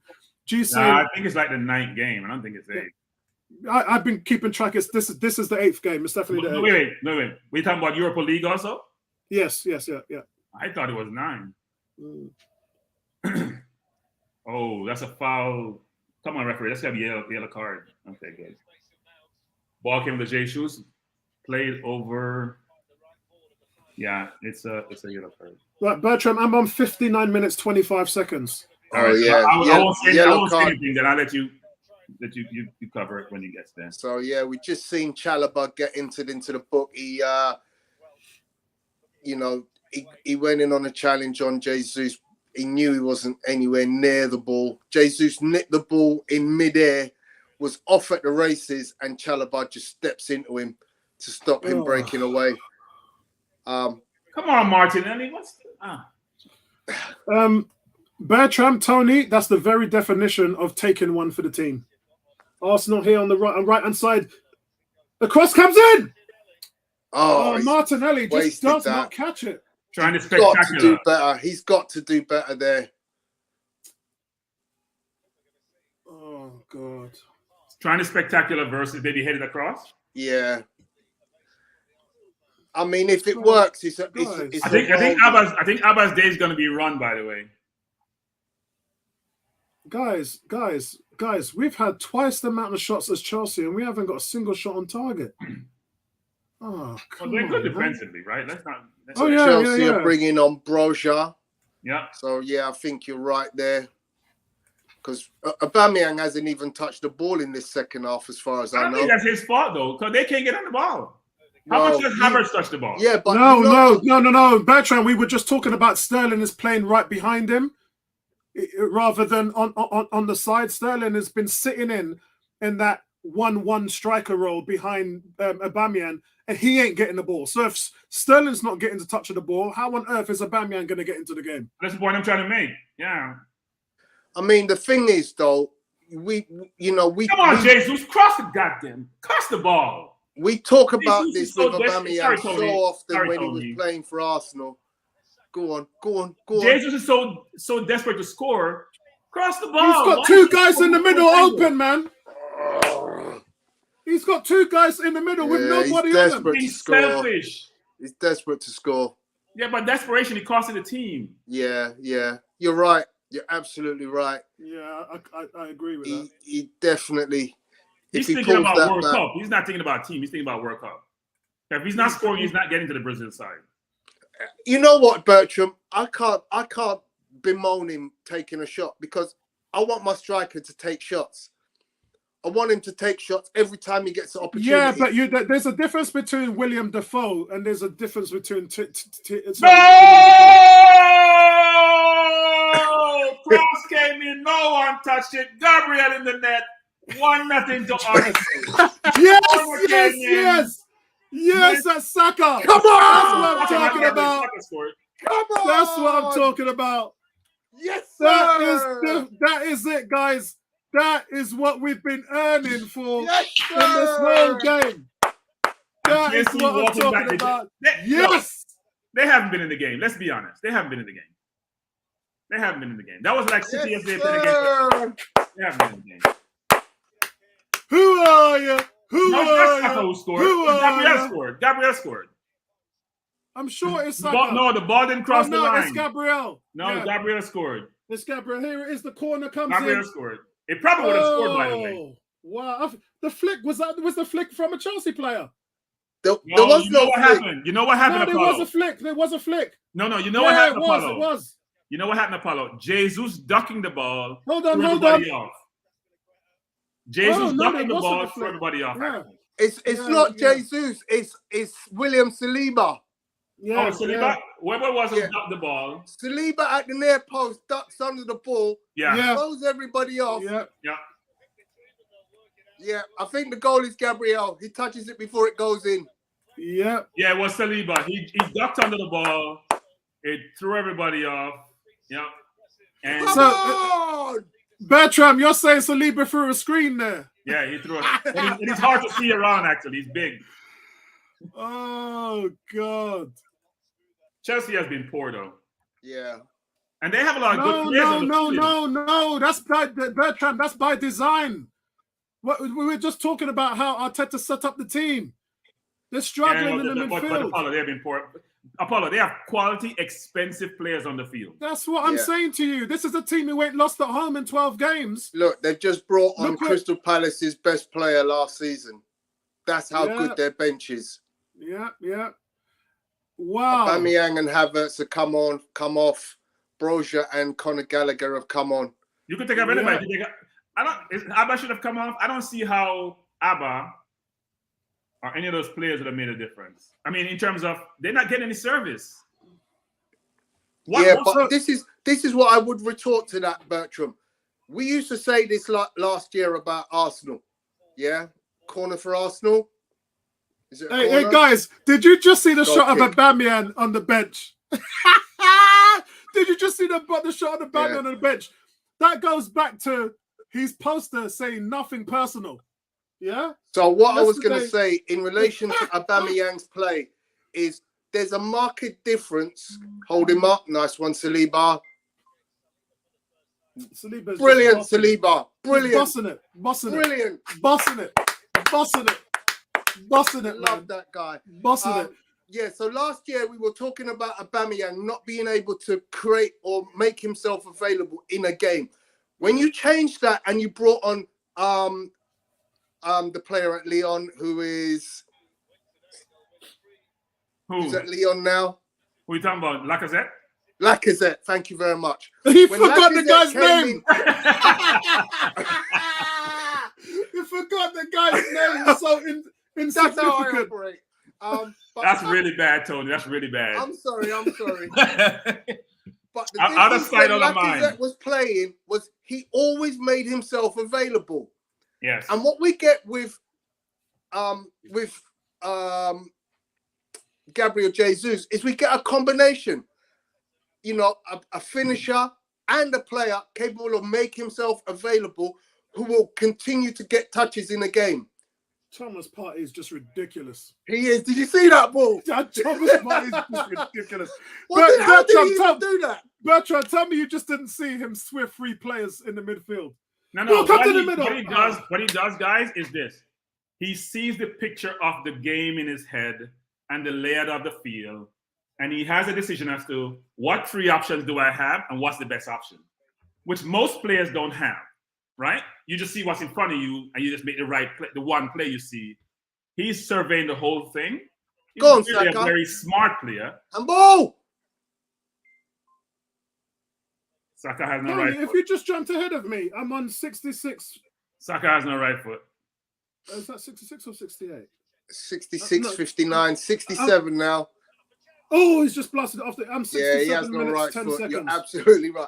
But having said that, he has Tony, scored some good. There he again, has- Tony, if he draws it, Tony, I'll put you with his full Hey, strength. hey, Bertram, read that, Bertram.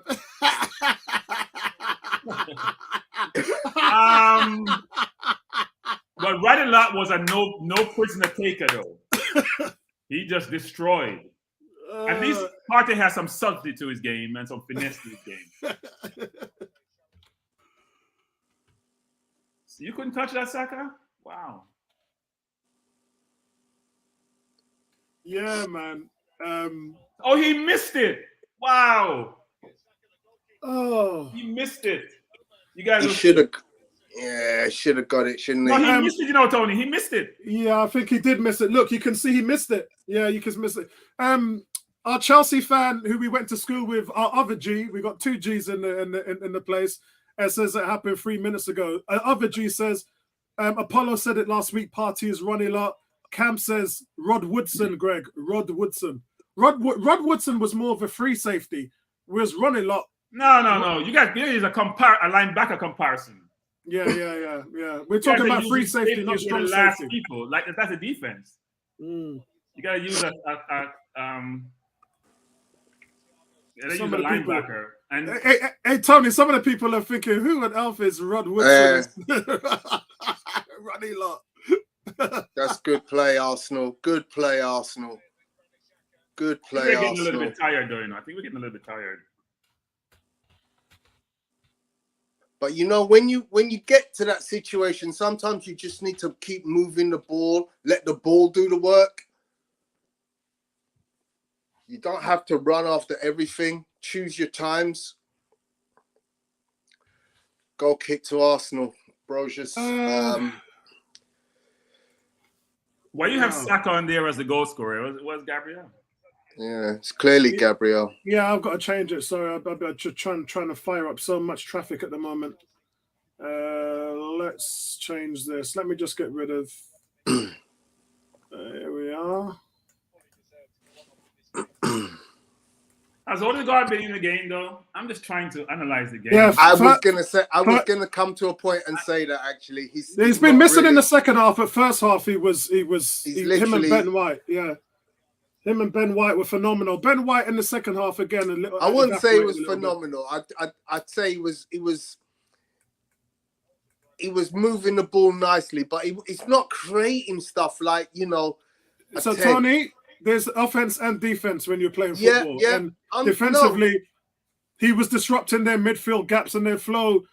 Ben White, they were just destroying them. Look, here we go again, guys. It's Martinelli this time on the left-hand side. He's got. I will take off Odegaard, put on Tierney, and move Zinchenko in the midfield.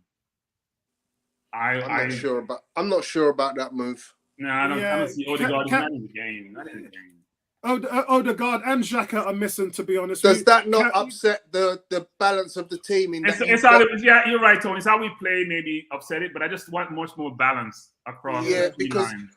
I think if you make that move, Bertram, you then create a gap in the right hand side of the pitch. Yeah, you're going to be on the back foot. Not if you are. You're going to be on the back foot. Unless you're saying Xhaka can't play on the right.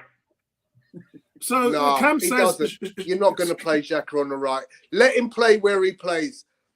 So Cam says Xhaka missing today, not a great game by him. Martinelli also, and he says Saliba is boss. I wouldn't say Martinelli's missing. Martinelli's had a lot of play. I think he's had a better second half. He's not missing. He's not being as effective as I'd like him to be. Exactly. But he's definitely contributed. Martinelli's all over this pitch. I don't think Saka's been that effective either. Saka's lost a lot of balls. Yeah. I think between Partey, the defense has been really good. I think Gabriel. Hey, listen, that goal all came from the quality of Saka's corner. You couldn't put a ball into the box. That goal came from the duck of Saliba. That's right. Yeah, he saw them. It's not a quality corner. It was short. But you need the delivery in order to do that. No, it has to beat the first man. It didn't beat the first man. And that was due to Saliba. So yes, but I'm saying it's not Saka didn't take a great corner. I think we give credit to both of them. I would. I'd give credit to Saka because that's what. Get a good result. If Douglas Luiz does that, we all say how good a goal that is. No. Douglas ball's going in the net, Bertram. Yeah, Bertram. Bertram. Listen to what I'm saying to you. The ball was going in the net, whether Gabriel touched it or not. Exactly. Yeah? That is a goal. That's a Saka goal. It's a Saka goal. That's why I told you Saka scored. That's why I thought it was Saka. Guys, I'm sorry. The ball shouldn't have beat the front post. But if you're a defender, the ball can't beat the front post. You're taught in football. The ball has to beat the first man at the front. Got to beat the first man. But it does, Bertram. Maybe that's a deliberate play. Maybe they've been practicing that. How many goals has Douglas Luiz scored from corners? No, Douglas corners, I'm telling you, is like I used to have in Jamaica with a guy who's a teacher in Jamaica. Nice, Officer Saliba. Breeze. It's like you put the ball in the net from the corner versus the ball not beating the front man. The ball should be beating the front man. The first man should be beaten by the ball. Mm. I'm So, sorry, guys, I'm surprised Kovacic didn't start versus Jorginho. So, guys, let me just talk about Chelsea for a second. I think that the subs are a bit interesting. Broja and Gallagher are pretty much like for like when it comes to Havertz and Aubameyang. So, so the system's not changing. That's what I'm saying. I thought that No, it does change. would change. It Gallagher doesn't look like it, Tony. Gallagher and like Aubameyang are totally different players. Yeah, it doesn't. It looks like it's all the same here. What you got to look at is Aubameyang is an out and out target man, yeah, who doesn't move in and create stuff. Broja is a different kind of striker. I think what they want is someone to hold the ball up top. Yeah, Put the ball into him so he can hold it up because the defense is dominating, and they're trying to change that construct, right? Yeah, and look how they're always targeting Broja now. Yeah, they're targeting them, trying to funnel it through them. Yeah, they can't get the ball through to Arsenal. That's what it is. Dan is saying, are we playing well or Chelsea shit? We're playing well. We played well from the opening whistle, mate. We've been dominating the game. Oh, what? Oh, yeah, I know that was close. We've been dominating the game. Come on! Nay says credit to Saka, her You son. guys will see it. That's a tap-in. Brilliant. Great. Jesus. That should have been a goal. Oh, the guard That should have went been over. a goal. Yeah, That should have been a goal. I don't know. Brilliant He had two play by players in Jesus. front Look of at him. this. See, that's why Jesus is so much better. Look at what he does. He gets the ball in his own half. We agree. 1, 2, 3, 3, 4. Yeah, puts the ball 5 to players Odegaard. out the game.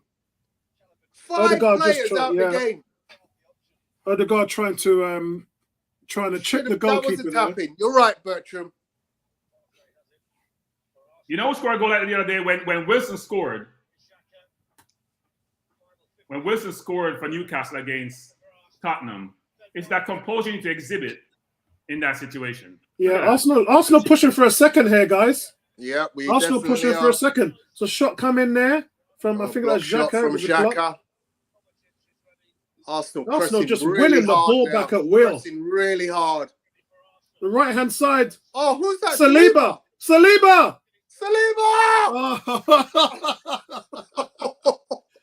What how has a guy got these ball skills? 6'4". What the hell? I know. How is that my centre back?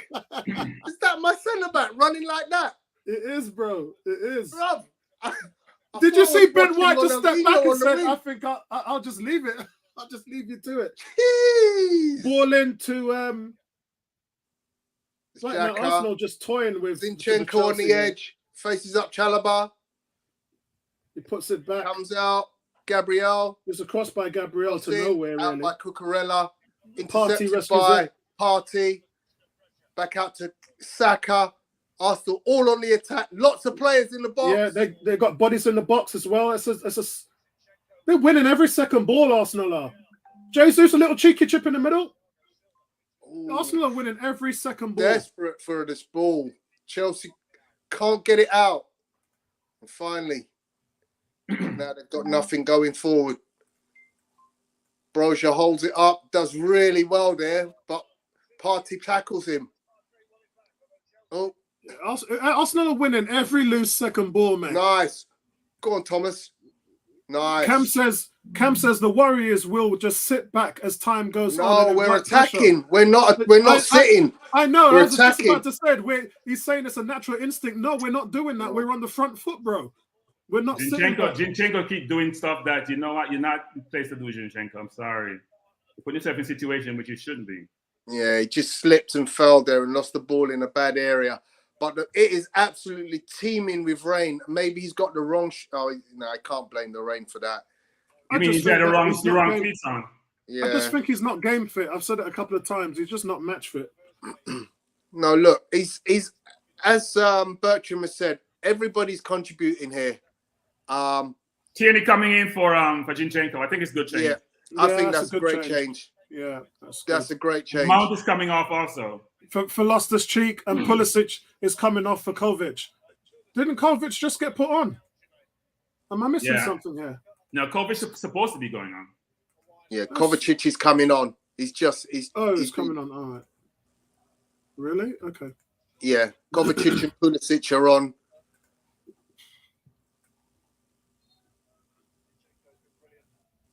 Lots of itches. Loftus-Cheek and Mount go off.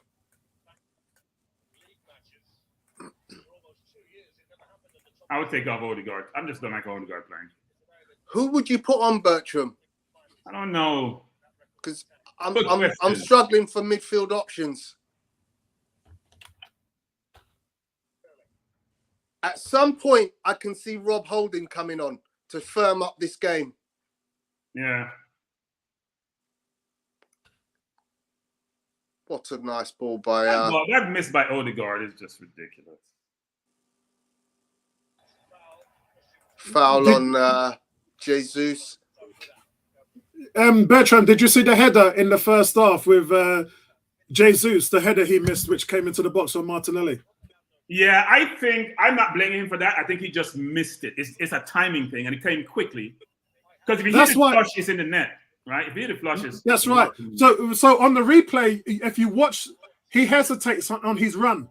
He's a yard behind, so he's onside, but he hesitates that run. And Martinelli put an interview in the other day saying, I'm always going to put boxes into the balls into the box like that because I know he's always going to be there on the end of it. And he just misreads. They're not looking at it. No, they're checking it. They're checking it. They're checking it. Yeah. Oh yeah, handball. Easy. I saw it straight away. Is that penalty to Arsenal? Yo, definitely. It's a penalty. It must be. Yeah, penalty. Well, it's on the line. Yeah. It's handball. Yeah, it's handball. It's just outside the box, though. Really? You can't call that. It may be. Oh. Yeah, he's outside the box. Right, Kukela, what's happening now? Just outside the box. All right, so the guys, it's not whether it was a handball or not. The debate is whether it was inside the box or not. Yeah, well, the ref missed the hand too, so yeah, which would be a dangerous free kick. Yeah, the question, guys, is whether it was in the box or out, not whether it was a handball. But how are Chelsea playing on? What's going on? No. You don't overturn it, Tony. Unless it's a penalty, you don't overturn it. You can't overturn it. You can't overturn the flow of play unless it's a penalty. Trouble. Oh. Whoa, brilliant. Oh, that was close. Oh, wow. Explain, Bertram. Yeah, I'll explain. I just saw it. In by Jorginho to Sterling.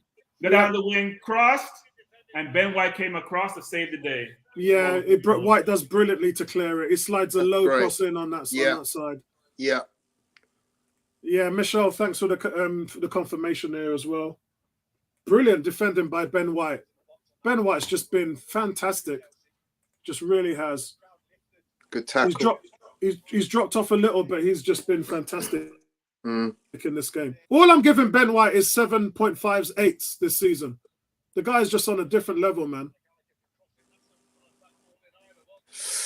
Wow. That was a good cross by Sterling, and the ball was crossed in a perfect position. Sterling's been totally nullified today. Yeah, he has been. You can't lose it. Well done. They're susceptible to counterattack. No, they're playing higher. Yeah, to press for the goal. So we have to take our chance and we get it. Yeah, for sure. And they're trying to play the ball over the top. They're still playing high. Saliba made a good intercept on another cross there as well. In the perfect place to get the ball. What was that, Martinelli? You won the ball. Come on, people, play with your head. Come on, play with your head. You just had to win that ball and turn. Look like it's pouring, guys. Is it pouring? Yeah, it is. Yeah, it's absolutely pretty tipping. bad. It's pretty bad down here.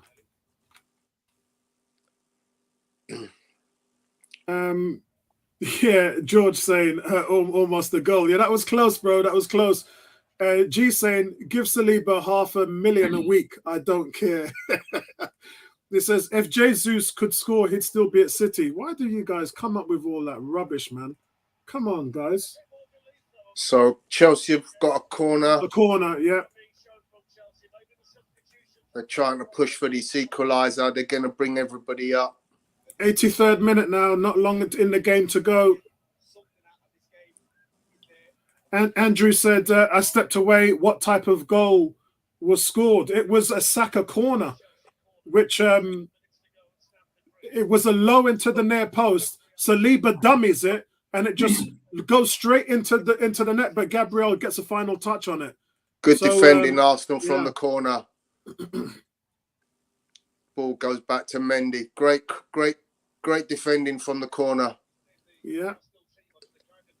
Again, Arsenal doing lots of hard work, pressing again, and then reading the clearance from Mendy. And again, guys, remember Arsenal have only let 4 goals away from home this season, which is the best in the Premier League. Looks like a potential never clean sheet away from home. Yeah, which will be brilliant against a very good Chelsea team with lots of weapons. You know, they're working really hard, Arsenal. Defending high up. So guys, I want to give you a stat here. Arsenal are playing at Stamford Bridge, and Chelsea have had 4 shots. Arsenal have had 14 shots. Go on, Gabriel. Away from home. Oh, that's a shame. Yeah, again, that's a waste. Just missing out on right idea, ball. right idea, Tony. Right idea. Not perfect execution. Arsenal have had 14 shots in comparison to Chelsea's 4 away from home. We've Andrew dominated. Arsenal says we have. Arsenal says. Andrew says, question: is supporting Arsenal part of your identity, and how? All day long, mate. Do you know what it is, Andrew? The Thomas Partey ball just there. The Thomas Partey ball just there. That was I told you, Tony. You see the play. He has a picture in his hand. Kieran Tierney, that's a foul, ref. There's a foul. He's pulled Yellow his card hand back. must be. He's pulled his hand back, ref. Thank you very much. Andrew, I used to spend my season ticket money traveling to Washington, D.C. and watching the Skins play on Thanksgiving every year. And as soon as I stopped doing that, Arsenal's been my forte in terms of where my money's going for my season ticket. So, yeah, it's the identity, man. And that's how it is. You only have to look at this channel to understand how it works for me. But you see Bertram, pro lover, enough man getting up at 6 a.m. to watch the Gooners, you know, so that's how it is, man. Big up the American contingent. You know, English fans love cook food. We do, man, we do. Dan says, when is it time for holding? I'm not sure. Can't be long. I'm not sure because it's like what Bertram and Tony said about the midfield, Odegaard, Xhaka. Both players have fallen off in the second half. Offside. But would you really do anything to disrupt that? Would you disrupt what's working at the moment? He's offside. Yeah, but you know what you hate? He's so clearly offside. But the linesman doesn't. So Tony, the change was made. They're bringing in El Neni for Odegaard. Yeah. Okay. All right. So that's what you call shoring up. Lock it down. Maybe Partey can play a little more forward, or he plays a pivot between El Neni and Xhaka plays more. Xhaka goes to 10 then, I guess, or play 3 across. Yeah. Good game. It's just been a Warriors performance today. The first half, man, which is where they just took the whole midfield out of the game. I don't think Chelsea's ever recovered from that. Andrew says one of Stan's butlers wakes Bertram up. 18 just saying Arsenal till I die. Michelle saying, yes, it is, Andrew, especially as I live in Manchester. Michelle, I don't know how you do that, man. You know, all those teams in Merseyside up in Manchester as well. I don't know how you do that, man. I don't know how you do that. You got the Sunday off, Bertram. Giants got the bye week. Yeah. Yes. Imagine if New York had a quarterback. You know what? Imagine if they had a quarterback. Why are you dissing Dan Jones, man? What's wrong with you? Because listen, he's an average quarterback. Giants fans have been dissing him since he was drafted, man. The guy Madison Square Garden, baby. You know what? when his number was called, they were dissing him. Hang on. But hang on. Did not Jimmy Garoppolo go to the Super Bowl? An average quarterback. What's Jimmy Garoppolo doing now? In spite of him, they went to the Super Bowl. There's a difference. In spite of him, they still went to the Super Bowl. Yeah. Show you how good their team was. The question is what is Jimmy Garoppolo doing now? He's the starting quarterback for the 49ers. And how's he playing? He ain't terrible. He ain't great either, mate. Hang on, did they just not pick up Christian McCaffrey and become one of the most dangerous teams in the league? Yeah, that's because McCaffrey is one of the most dangerous weapons in the league. Right. But again, so it doesn't fall on Jimmy G. It doesn't fall on Jimmy G, bro. Listen, you got to realize the 49ers are all in on Jimmy G. I know Trey Lance is injured, but they know what they got in Jimmy G as a backup quarterback. They have someone adequately. Oh, that's a foul on Partey. Come on, ref. Winning games. Actually, I think Partey committed the foul. That's funny. Look at Partey. Hey, Bertram, when you're that good, you can write your own tickets, you know. I think he gave a little bit of elbow movement right there. Sterling had no choice. Yeah, when you're that good, man, you write your own tickets. Michelle saying definitely, man. You know what, Michelle? I would still love to come down there and do a game with you if you can, man. If you can ever sort that out, I would still love to go to Manchester and do a game. I would love that. We're playing this season to win the league. We're not playing for no top four. That stuff is out the window. We're looking to win. And I can't wait till we play City. I'm not judging us against City. When we play City, we see where we really are. Yeah. Could you imagine if we beat City? Bertram, could you imagine if we beat City? It's possible. We should have beaten them last year at our home. I know.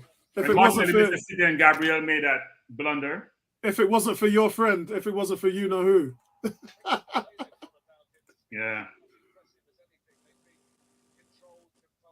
5 minutes. 5 minutes, okay. I did say last night in the preview that I think Gabriel's had his last few games have been quite solid, actually. He doesn't look like a liability anymore. So, and that can only be a good thing for us. Gabriel is like Ramsdale. Very good players. Look at Ramsdale. They have an error in them, and the question is, hopefully, error doesn't cost us a goal.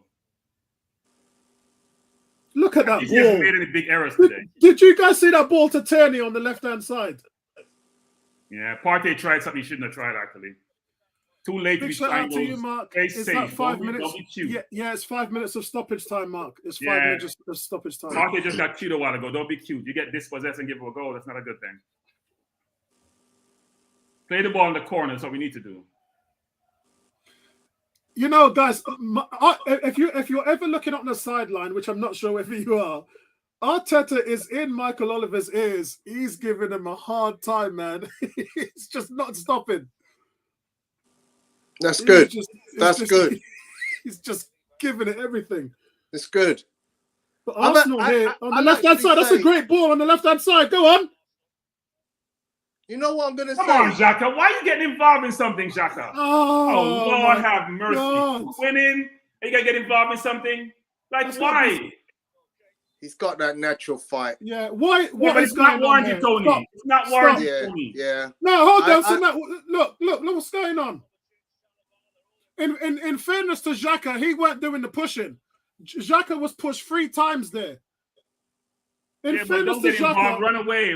Get him out of there, man. That's like when Bamford push Gabriel, run away. Look, Partey and Jesus now are trying to get Xhaka to go to the halfway line.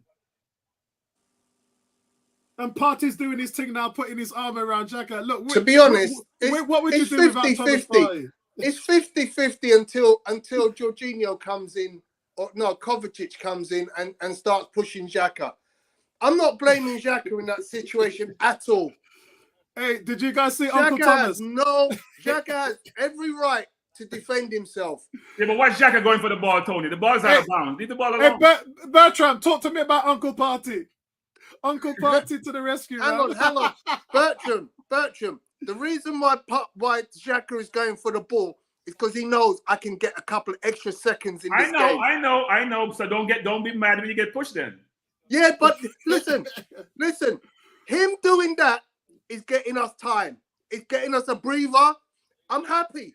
It's time wasting, guys. Tony, it's time wasting. One for the team, bro. It's time wasting.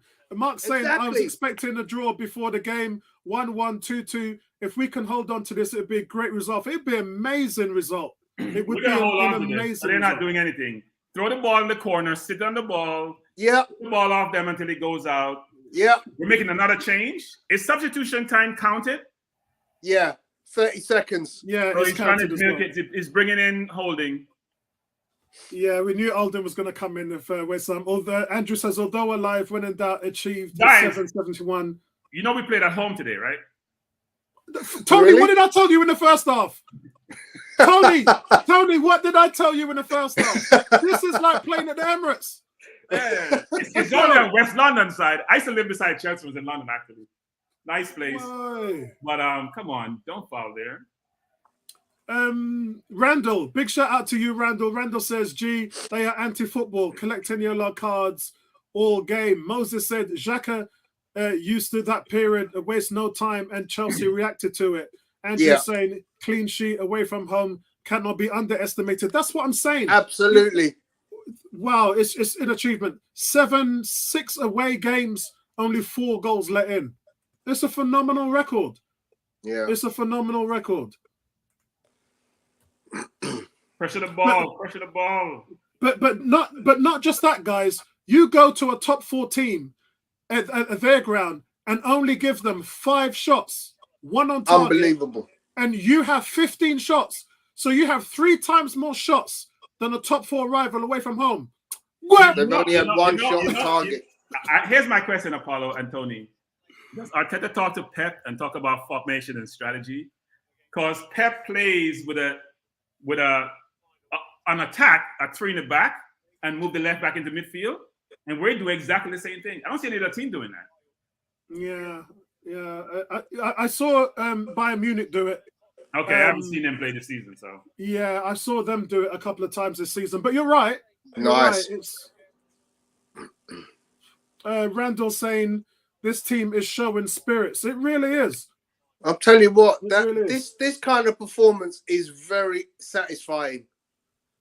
Come on, ref, blow it off, ref. But I'm gonna tell you now, guys. I know Odegaard and Xhaka hasn't had a good day at the office today, but the game was won in the midfield. The dominance in the midfield, just stopping Chelsea from doing anything really, and it hasn't even changed. Graham Potter's made some tactical. Well, for what Tony's saying, to me it didn't look like it made any effect at all. I'm probably going to give my man of the match to Thomas Partey today. Yeah. Take that, Chelsea.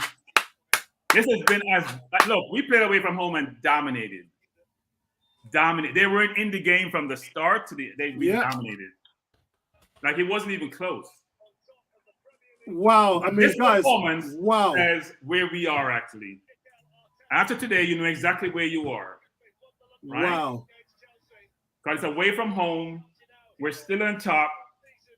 We have a goal difference of 20, which we always struggle to score historically. It's been a good day. Today's a good day. Giants not playing was a good day because they lost. Oh Lord, guys! What a great result, man! I mean, I'm flicking through player ratings now, but look, guys, we've gone from, and I said this last night in the preview, the preseason display. And I'm not mentioning any names, but a few people were saying, it's only preseason. No, I mentioned after the Chelsea game, it's not preseason, it's the performance. You always measure a team on performance. It don't matter where you play. And what we did to them, you guys remember Thomas Tuchel losing his shit in preseason because of the way we dominated them. What that said to me was that there was just the environment that was created where the philosophies and the setup, the way we played, Arteta finally has the pieces to play the way he wants to play. And that translated through to the season. How we played in preseason was exactly how we are playing up till now. And while So, we can I made jump a in for slip one up, second, Apollo? Can I jump for 1 second? I went to the game in Orlando. We played Chelsea. And before the game started, you have a man in the middle, yeah, and you play the ball to him, and he's being pressured, so then you got to find outlets to play the ball. yeah, And Partey was in the middle. What he was doing today was what he did, and I watched the warm-up, meaning really make a bad pass, getting pressure from 2 or 3 sides, yeah. and knowing where the pass is supposed to go before he received the ball, which is how he played today. So go ahead, Apollo, but I'm just saying it sort of shows you in training how you bring it over to the game and how it works. Yeah, for real, man. I'm just Tony. Have you got anything to add on to that? I'm doing the ratings now as I speak. I mean, this is just such an impressive performance. The control of the play. I have got to say, Arteta, deserves his plaudits, because this is a team that have not lost at home since we beat them last season, as you said. It becomes a home stadium now. So impressive in every aspect of the game. I mean, with the exception of finishing, I'll give that up for today. We got the goal, most importantly, but we did control so many other aspects of the game that it was, a joy to watch how good Arsenal are. And, when you bear in mind that, we are the youngest team in the league, it just, you can't help but think, this bodes well for such an amazing future for this team. So if we go 500 for the rest of the season, we still finish with about 70 points, which is almost guaranteed top 4.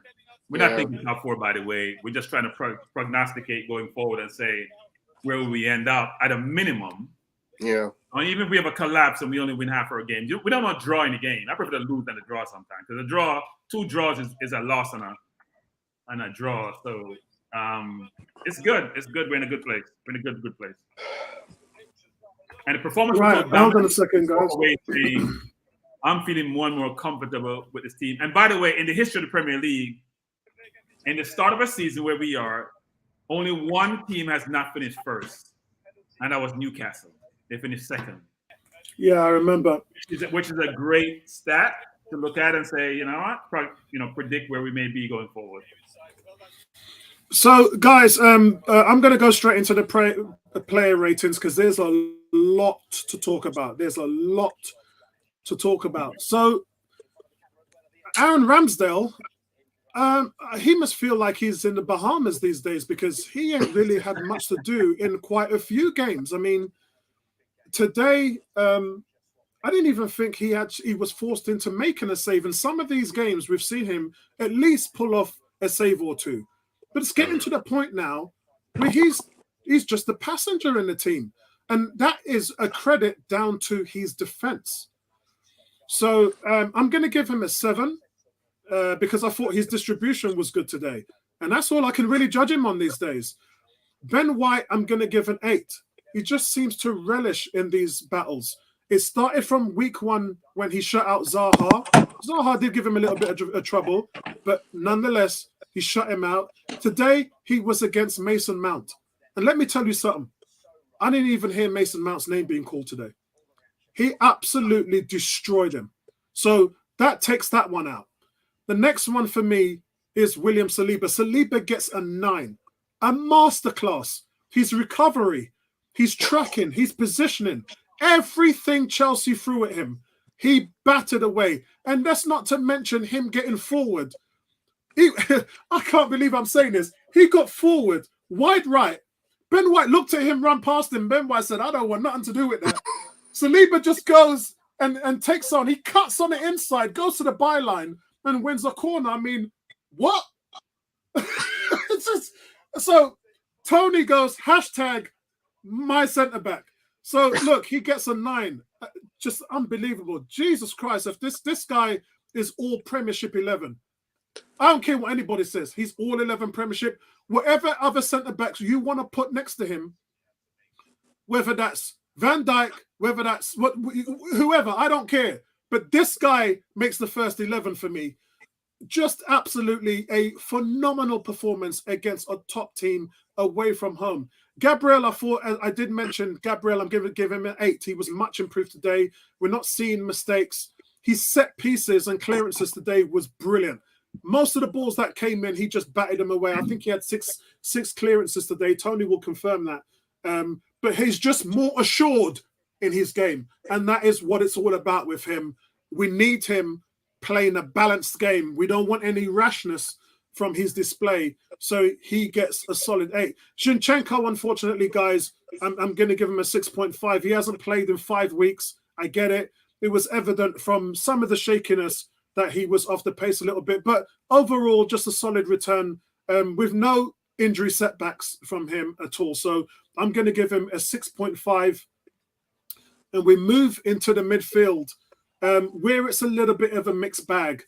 A mixed bag in terms of Thomas Partey. He's my man of the match. He gets a 9.5.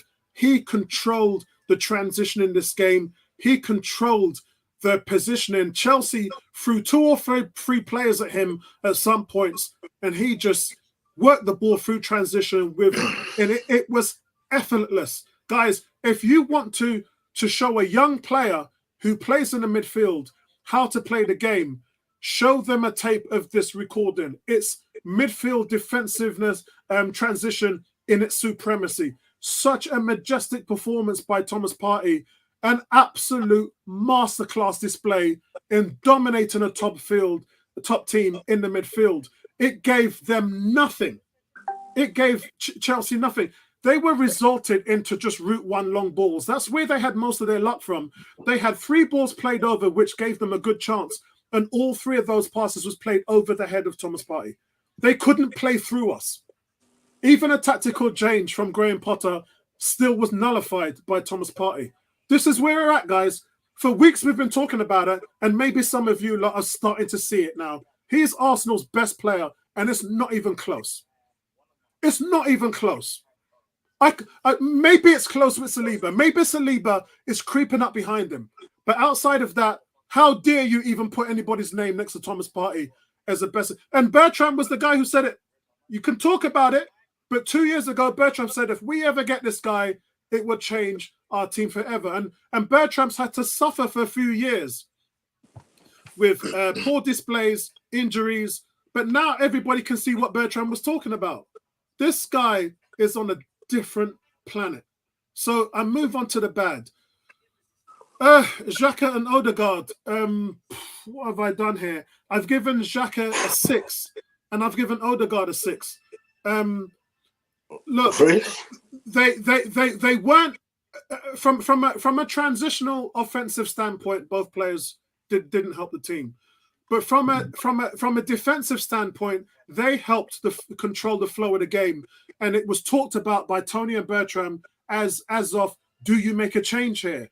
And you could see that as they did, it would have disrupted what was working in regards to mostly the gap play for me, because Chelsea couldn't play through the middle. And a lot of that is by gap play. A lot of that is by design. So good on you, Arteta, by not disrupting that.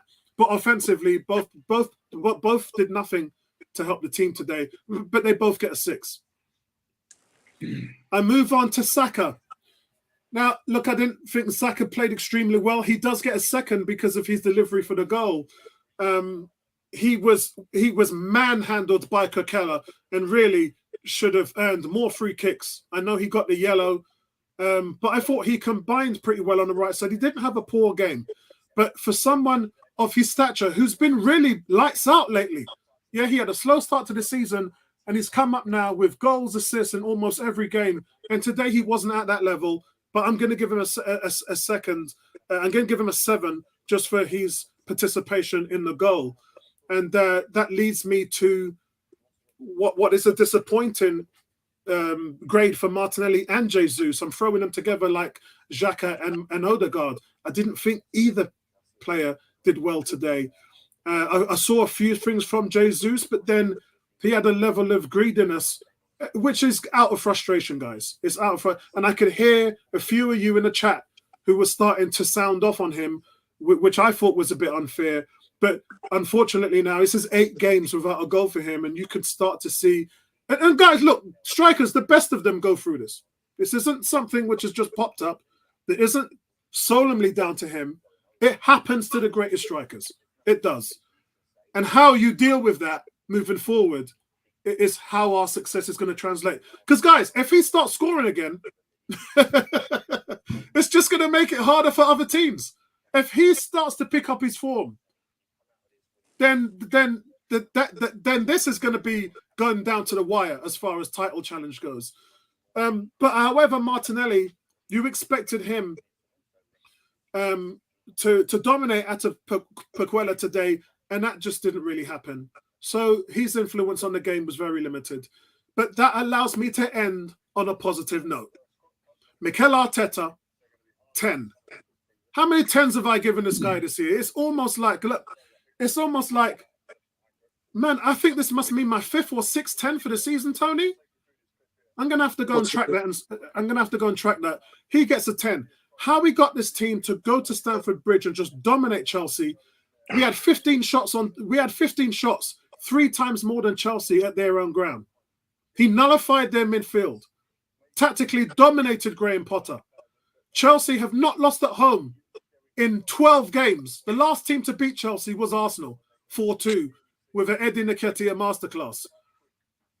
And today, he's just doing everything he's drawing up. And it goes to tell you, before this game, we had the headlines, nothing personal, from Aubameyang. So all I got to say to Aubameyang is, hey, bro, it's nothing personal. Tony, you got the conch. Okay, so I'm pretty much in agreement with yourself. I think it's a little bit harsh to give the 6s, because when you have to do what you have to do and you do it effectively, I mean, if you play 2 6s in that team today, you probably lose, because you can't afford to carry people. And those guys weren't being carried, but they just weren't able to operate in the offensive way that we've seen them being able to operate in other games. So should we all agree unanimously now to give Odegaard and Xhaka a 6.5? Shall we lift up their figures? I mean, I think when you play a team like Chelsea, you have to be very defensively astute, and those guys are helping in that process. Okay, so let's uplift both of them now. So Xhaka and Odegaard has just been uplifted to a 6.5. I think that's fair. Because as I did mention that, Tony, I said defensively they worked within the system and nullified the midfield. So yeah, go on. The Jesus again, 6.5. Again, I kind of can't justify that, because when you contribute as much as he does, then yes, he gets marked down for missing 1 or 2 opportunities. But he's so instrumental in making what happens at the top of the pitch happen. Because if you take, for instance, you take out Jesus and you put Aubameyang and say, let's see what that performance looks like, we lose. It's simple as that. Because you then can't retain the ball and put the opposition under the same type of pressure. But Tony, Aston Villa versus Bailey scored. I'm just looking at the same game, but again, I'm a couple of seconds behind you. Sorry, Tony. Sorry. I want Man U to lose so bad. Sorry. Go on mute. So based on what you said, Tony, Aubameyang was doing that last year, getting 3s and 4s. Yeah, but he's not. You know, I'm still giving Jesus a solid 7. Because he is so effective at what he does. Nice goal. Go on. Jamaica Massive in the house. Big up Leon Bailey. Very good goal. Yeah. And Man United looked lively as well at the start of this game. I'm trying to convince Tony not to go to the World Cup and waste his time and come play for Jamaica, but he's not listening. So, yeah, I mean, other than that, Apollo, I'm pretty much in agreement with most of what you've got. Arteta, fantastic, great substitutions at the right time. Didn't put the team in jeopardy. The setup was excellent. Yeah, I'm pretty much there. Okay, so Bertrand, before I come to you, let's go through a couple of the guys here. We've got some late people to the party, so welcome to. I did say hi to Nay. What's going on, Nay? Victor as well. Big shout out to you. Says hello, good people. Carletto, Big up, Victor. big shout out to you as well. Carletto says another week, another Arsenal win. Victor says Uber, Sterling, Loftus-Cheek, because that was the game plan. The game plan was to come in and stop these guys playing. And that all goes to Mikel Arteta. Carletto says, this is the biggest 1-0 battering that our team has ever given. It was, looking at the stats, man, it was so one-sided. Danny says, Jesus should have had an assist for the Odegaard chance that he bottled.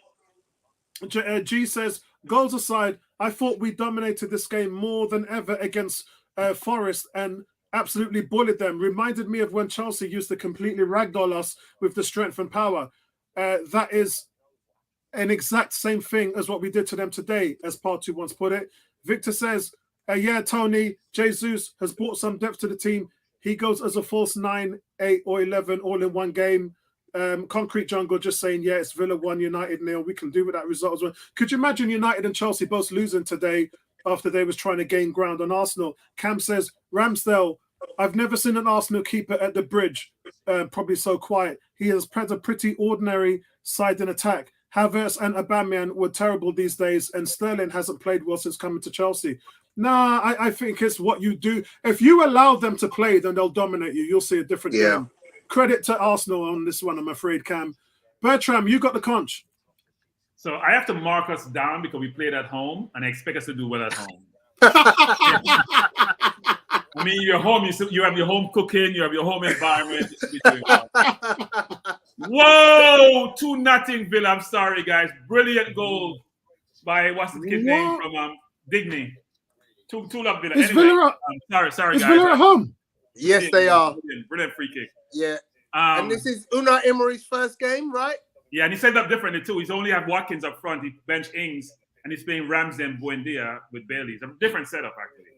So I'll say this, which is, it's hard for me to give a bad grade because how the game evolved, right? It's not your normal game where we dominate. You see exceptional brilliance, individual play. And the way Chelsea played, they played well defensively. They were compact. So it's hard then to have those individualism you see go between the lines and go behind, even though Jesus did a couple of times. Even though I think Odegaard should be removed, and Tony's like, who you replace him with? I didn't have a good replacement, but he wasn't in the game. That was the worst grade for me. He and Zinchenko, who I thought just came back from, I would give him a 6.5 actually. I gave Jesus an 8. Even an 8. And here's why. Because he dominated apart from scoring. I mean, that pass to Odegaard it's him taking the ball, beating 4 people, and setting Odegaard up. When you're in the hole and it's that tight to make those plays, in the first half, the block by Silva, where he beat 2 or 3 people, even though I thought he should get one more beat. So I do think that we played brilliantly, Frank. Think about it, guys. We went away. Well, no, we were home. Second home. Not saying we went away from home because we haven't lost there since 2018. Even with teams that are not that good, we dominated play. They didn't look like scoring. Maybe one time when they could have cut the ball back to Aubameyang. That's it. Yeah. And that's normalizing the game. You expect 1 or 2 situations. We ran the game. We dominated possession. So it's hard for people to really stand out like a Xhaka like he normally did because he's standing out is, play the ball between the lines, scoring and all that. I thought we were brilliant today. Like, I sat here not feeling uncomfortable for the game at all. And when you play a top 6 team, you should feel uncomfortable throughout the game at some point. You shouldn't dominate from the start of the game to the 90 minutes. So I am very pleased with the performance because I'm always saying something when we win. We won, but I'm not comfortable with the performance. Even though it's 1-0, I was as you hear me say during the telecast, which is, even if we lost today, I feel good about how we're playing. I felt good about how we played. I felt good about how we're playing. And I'm going to give all the credit to Arteta. I'm going to call him the dictator. But the dictator is a good dictator, at least when it comes to Arsenal nowadays. because what he has done is revolutionize the team. He hasn't evolved the team. He hasn't made changes here and there. He's revolutionized the team, which is he's blown up what was there. He's got rid of those who doesn't fit. He's changed training routines, changed players. He's the mastermind of all of this. And frankly, you have to feel good for him and us. And I thought we gave him a 3-year contract. And I know things change quickly in the Premier League, but I think we should change that to 5 years. Sorry. I don't think it should be 3 years, because if you have that vision that he has, then it says something about you as a coach or a manager. And he knows talented players. That's the thing you need to know, which is, do I know quality, and how do I make sure I can? And here's the thing about Apollo and Tony.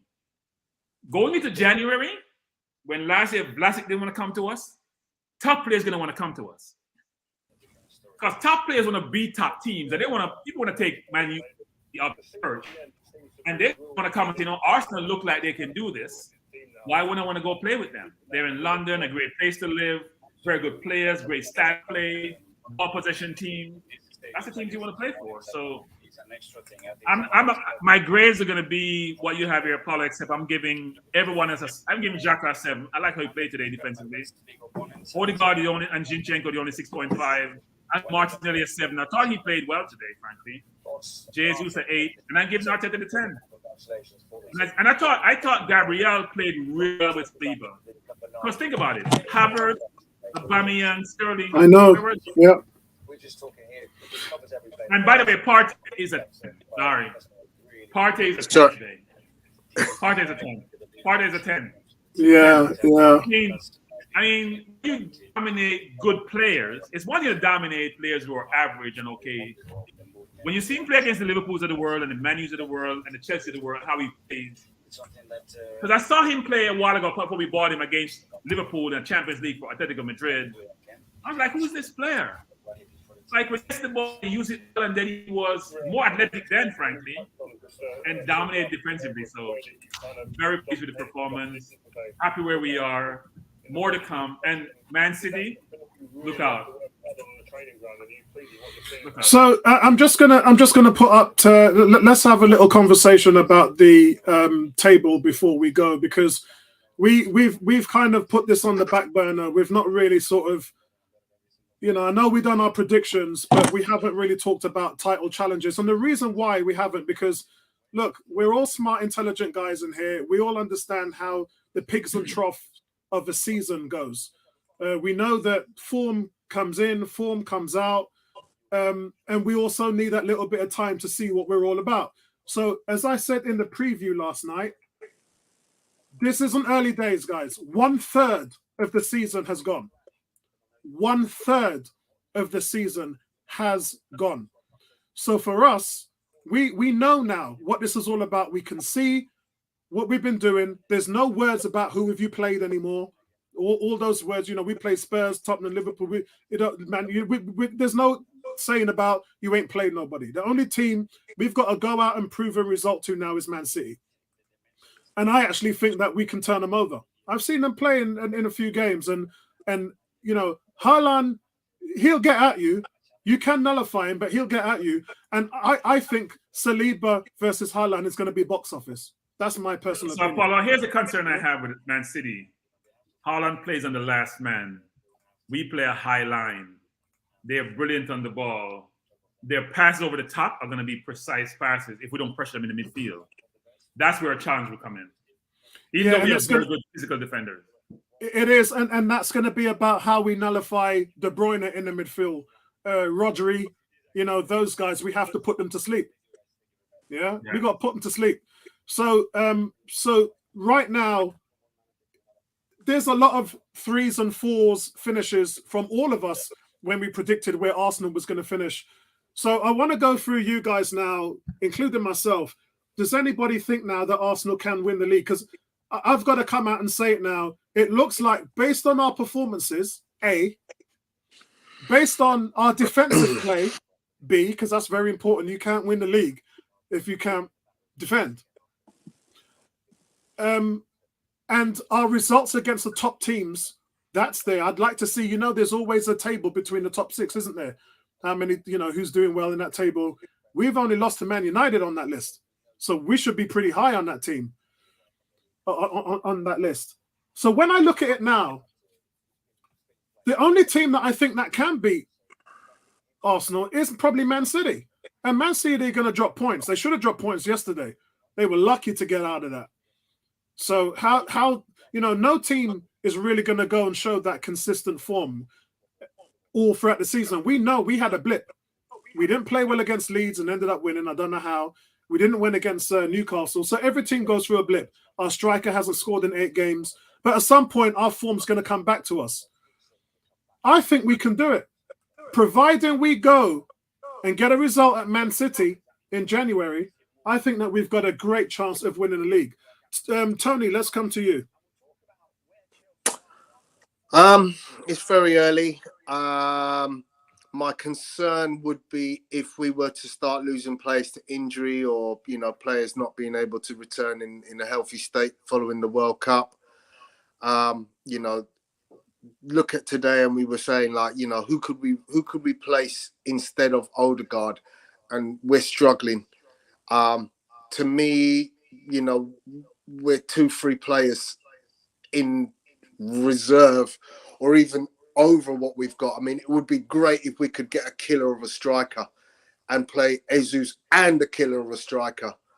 So to answer your question there, what do you think of the 3 replacements for Odegaard would be Fabio Vieira, Smith Rowe, and Zinchenko? Not ready. He's not that advanced a player. I don't see him playing in that advanced role. Plus he's left-sided, so he's more likely to take Xhaka's place in that more advanced role. So what I'm looking at is the right-sided 8 and thinking, well, Xhaka, you don't move there. You don't want to mess around with the way he's playing. Yeah, because you got him singing now. You got him singing. Exactly. So, don't try and put a circle in a square hole. Fabio Vieira is the most likely player to play in that situation, but I still think he needs another year of development. Interesting. What about you, Bertrand? So I agree with Tony. There are 2 things. There are injuries there, and we see Smith Rowe is out. He probably could try to play in the 10. There are injuries. There is also the view of, are we going to strengthen in January? That's the question. Because when I look at the bench today, I wasn't happy. I wasn't happy with the bench today. And so we need to either strengthen in January, Smith Rowe coming back to help. But Tony's right. When I look at the bench, I watched Fabio Vieira quite a bit of games now, and it looked good when he first started. But physically, he has to beef up significantly, take the rigors of the Premier League, and also better decision making. So I do think it's a little bit challenging for us, but and our season is depending upon Partey, because we saw what happened last season when he was out or not being fit, crumbled. And so we have to keep him healthy, but also have a good replacement if not. And then it will help. But then he's not Partey. So, guys, for the last thing I really want to discuss now is what do we do in January? Now, I've got 2 opinions on this. I've always had one opinion, but the new opinion has just grown sprouts because of where we are in the league right now. My first opinion, obviously, is the one I'm sticking to, in that we have to get Saka, Martinelli, and Saliba to sign a contract extension. That is the most important thing in this football club right now. I don't care what anybody says, reinforcements, all of these things going on now. If you don't staple those 3 guys into the team, you got a problem, because next summer they have 1 year left on their deal. But my next thing is Edu. What Edu has to do is go to Josh in January and say, Josh, we've played every single team because half the season's gone and we're in first place. If you give me this, this, and this, I can win you the league. And that would be him going out and getting an attacking wide player or striker. Yeah. get yourself someone who can play across the board, like Mane, like Mahrez, someone who can play at the point as a striker, score goals, play out wide. If you give me that, Josh Kroenke, I'll probably be able to win the league for you.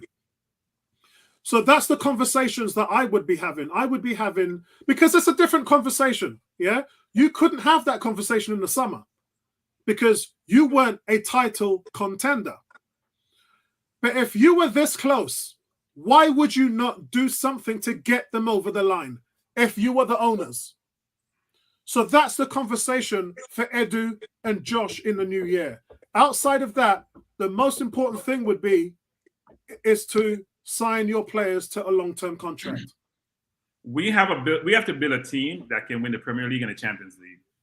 That's the way I think about it. And if you're going to do so, you'll have to invest money, but also players have to want to play for you. And I think we're building on the players want to play for us. And as you said, we need to make sure we lock in those young, very good players or exceptional players like the Sakas and the Salibas and the Martinelli, who was basically saying he wants to sign. I haven't heard Saka or Saliba come out and say that. If we can lock them up and supplement them with quality players, we should be good.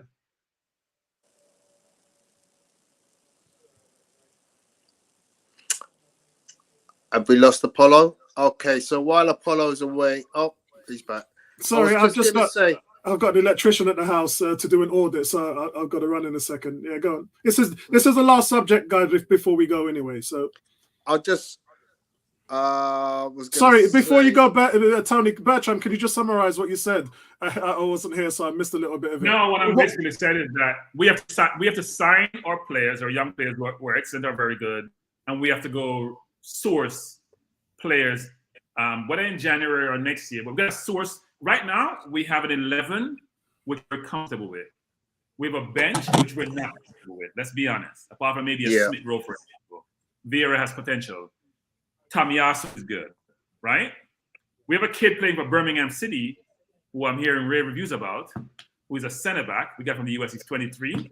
Yeah, Austin Trouty. Yeah, trusty. Yes, let's see if somebody can transition over to the Premier League. But if you talk about Partey's replacement or wide players and a centre forward, we need about 4 or 5 players who we can say, you know what, we can compete with Man City. One drop out, his replacement just as good. Now we'll create challenges in the squad. And you're going to have the Jesus Sterling situation you had at Man City where people feel that they should play more often. But I do think you need to build a squad which is interchangeable, which then you have no drop off when players are injured or you have to make changes.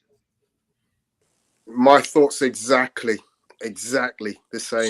So the intangible, sorry, Tony, you've got to go there, but just to answer Bertram, the intangible there is that I know that they're looking at trying to develop the young talent into the squad. So they're going to fill some spaces. You need to know what you're doing with Reiss Nelson because you've got such a talented player there that you've not given a chance to, and he can give you a lot. Now, you knew when you took over this team that he was the top player in the academy that needed to be developed. And Arteta has to put his hand up and say that he hasn't done that with him. He hasn't given him the time. So you need to figure that out. You need to get the answer to that question of Reiss Nelson this season because you can't string this thing out any longer. Keep him, develop him, or get rid of him. On the flip side of that is, you know, what other players are you going to bring up from there to fill that roster? I know you said 4 or 5 players. I think you probably only need 2 good, experienced, quality players because I think you can prop up the rest. Which positions, though, Bertram, whether that would be striker or midfielder, is the question. Because defense is so good right now. Are you guys happy with Matt Turner? Tony had an issue with him. I think it's workable. No, Matt is fine. Yeah, I think it's workable. I agree with you there, Bertram. Tony. There's some players in the US that Matt should lead the team, by the way. Yeah, I mean, I've heard rumors that he's upset that he's not getting as much football as he wants, but you know, it's always going to be difficult when you're the backup goalkeeper. Obviously, he's now got an injury, so that doesn't help. No, he's back today, though. He was back today. Yeah, okay. He's on the bench. Yeah. It's good. But yeah, I'm pretty much happy with us defensively. I think we've got plenty of good cover. You know, we haven't even seen a great deal of Cedric this year, and I quite like him. I really do. But you know, the midfield positions is really where I think we need additional options of experience and extra striker. You know, just to back up and given an alternative option to the Eddie Gabriel Jesus situation, because they're both very similar type players. You know, I would like Ivan Toney or an Ivan Toney type player. So yeah, that would be my my tuppence on what we need. Excellent. And my frustration with that, and it is a big frustration, is I'm sitting down here watching 3 games where he's put Eddie on the left and Jesus at the top, and you're getting nothing from either of them in that position.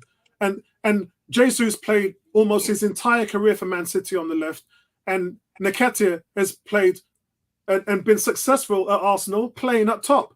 So why are we doing that? Why are you doing? That's the only criticism I have of Arteta. Did we not play that in one of our pre-season games? Yeah, Orlando City, and and it was brilliant. Yeah, Bertrand was at the game. I think made him think this could be. You know, obviously in competitive games it hasn't worked as effectively, but in that pre-season game it looked like a dream. Because Eddie was at the top and Jesus was on the right side. That's why it worked. Okay. But he hasn't. He's decided to go against. It doesn't make sense, guys. I'm going to come to you in the chat before we sign off today. Danny's saying a fit Smith Rowe is a good replacement for Odegaard, no doubt. Yeah. He really hasn't had a run at the number 10, because when he did get the run, it was more on the left-hand side. Remember, guys, this guy scored 11 goals, and of those goals, 10 of those goals came in the first half of the season. Guys, can we do a recognition and give some flowers to this guy, because he has been voted the man of the match. I knew it would be close. Yeah, he got a 9 for me, but Partey just pipped him for me. And also, guys, this comment came out from Aaron Ramsdale after the game. He said on if Aubameyang was mentioned in the team talk. No, I don't think it needs to be mentioned. We all know who he plays for and what happened. For 90 minutes, he's no one's friend. Then after, we'll shake hands and see how he is. He plays for Chelsea. We're Arsenal. I love that. Absolutely love that.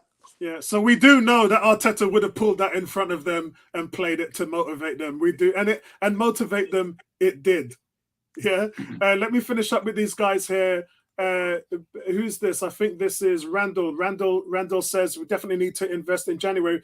It's not the question of investment, Randall. It's where do you invest it?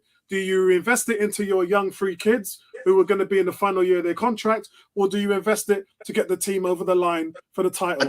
I don't think it's an either or. I think it's you have to do both. And that's why I've changed my persona on it, that it has to be both. So I agree with you there, Tony. Andrew says, get Vieira on the hard foot diet. Get him on the Lauren Koscielny diet. Trying to give him diabetes. Yeah. You keep going. It worked. Hey, it worked for Lauren Koscielny, man. It worked for Koscielny. Ask Bertrand to call Josh on screen. And Nay says, if Saka has a great World Cup, it might be hard to keep him. Look, if people, guys, we are. I can talk about Saliba, Saka, and Martinelli. Yeah, I can talk about them. What you guys don't understand is Arteta and Edu are already being talked about by big teams. Bayern Munich are talking about bringing in Juventus, and Bayern Munich are talking about bringing in Edu to oversee their teams. We're here in Barcelona now, we're snooping around Arteta. So it isn't just, when you're a team like this, guys, when you're a high stature team playing at the top of your game, everybody coming for you.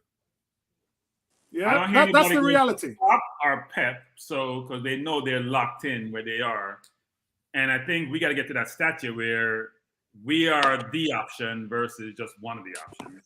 And I do think that when you're building something, you want to see come to fruition. So I don't think they're going to be leaving anytime soon. Unless they have a fallout with Man. I don't see them leaving. And and I always got a name, guys, to throw at you guys when we always talk about this. His name is David O'Leary. When this guy, I always thought, Arsenal through and through, played every game as an Arsenal player in his blood and all that. He never managed for the club. He never managed for the club. Sometimes, guys, the heroes who we look at and expect come from outside sources. And we know Arteta played for Rangers. We know he's Everton captain. But Arteta only ever won anything when he was an Arsenal player. That was his first trophy, his first winners' medals. That was it. So there is something about Arsenal that Arteta gravitates to. And one can only assume that the way he's talked about the club, the history of Arsene Wenger, is that he's embroiled in Arsenal's history and their ethics and their values. And that's, is that enough to take him back to Barcelona? At this point in time, I can't answer that question. G says, for the first time ever, the statement that Aubameyang was total crap because of Arteta's system is actually true. Cam says, Partey has been on a different level this season, need him to stay fit. He also says, huge win, taking all 3 points in games like this, which could be the difference at the end of the season. You might feel now that the pressure is on City. The pressure is on Man City. Did you see them celebrate like they won the league yesterday? Did you see the way their players celebrated at the end of the game? Mate, I don't bin moan. If you've got 10 men and you win a game, you're going to celebrate. Yeah. What do you guys thought about that penalty? You thought it was a penalty? No, I didn't. He got touched. Then 2 seconds passed and he dove. Yeah. It fell on the floor. I mean, it was a delayed. And that's why I didn't think it was a penalty. It's missing a bullet. And, good on him. He did what he did.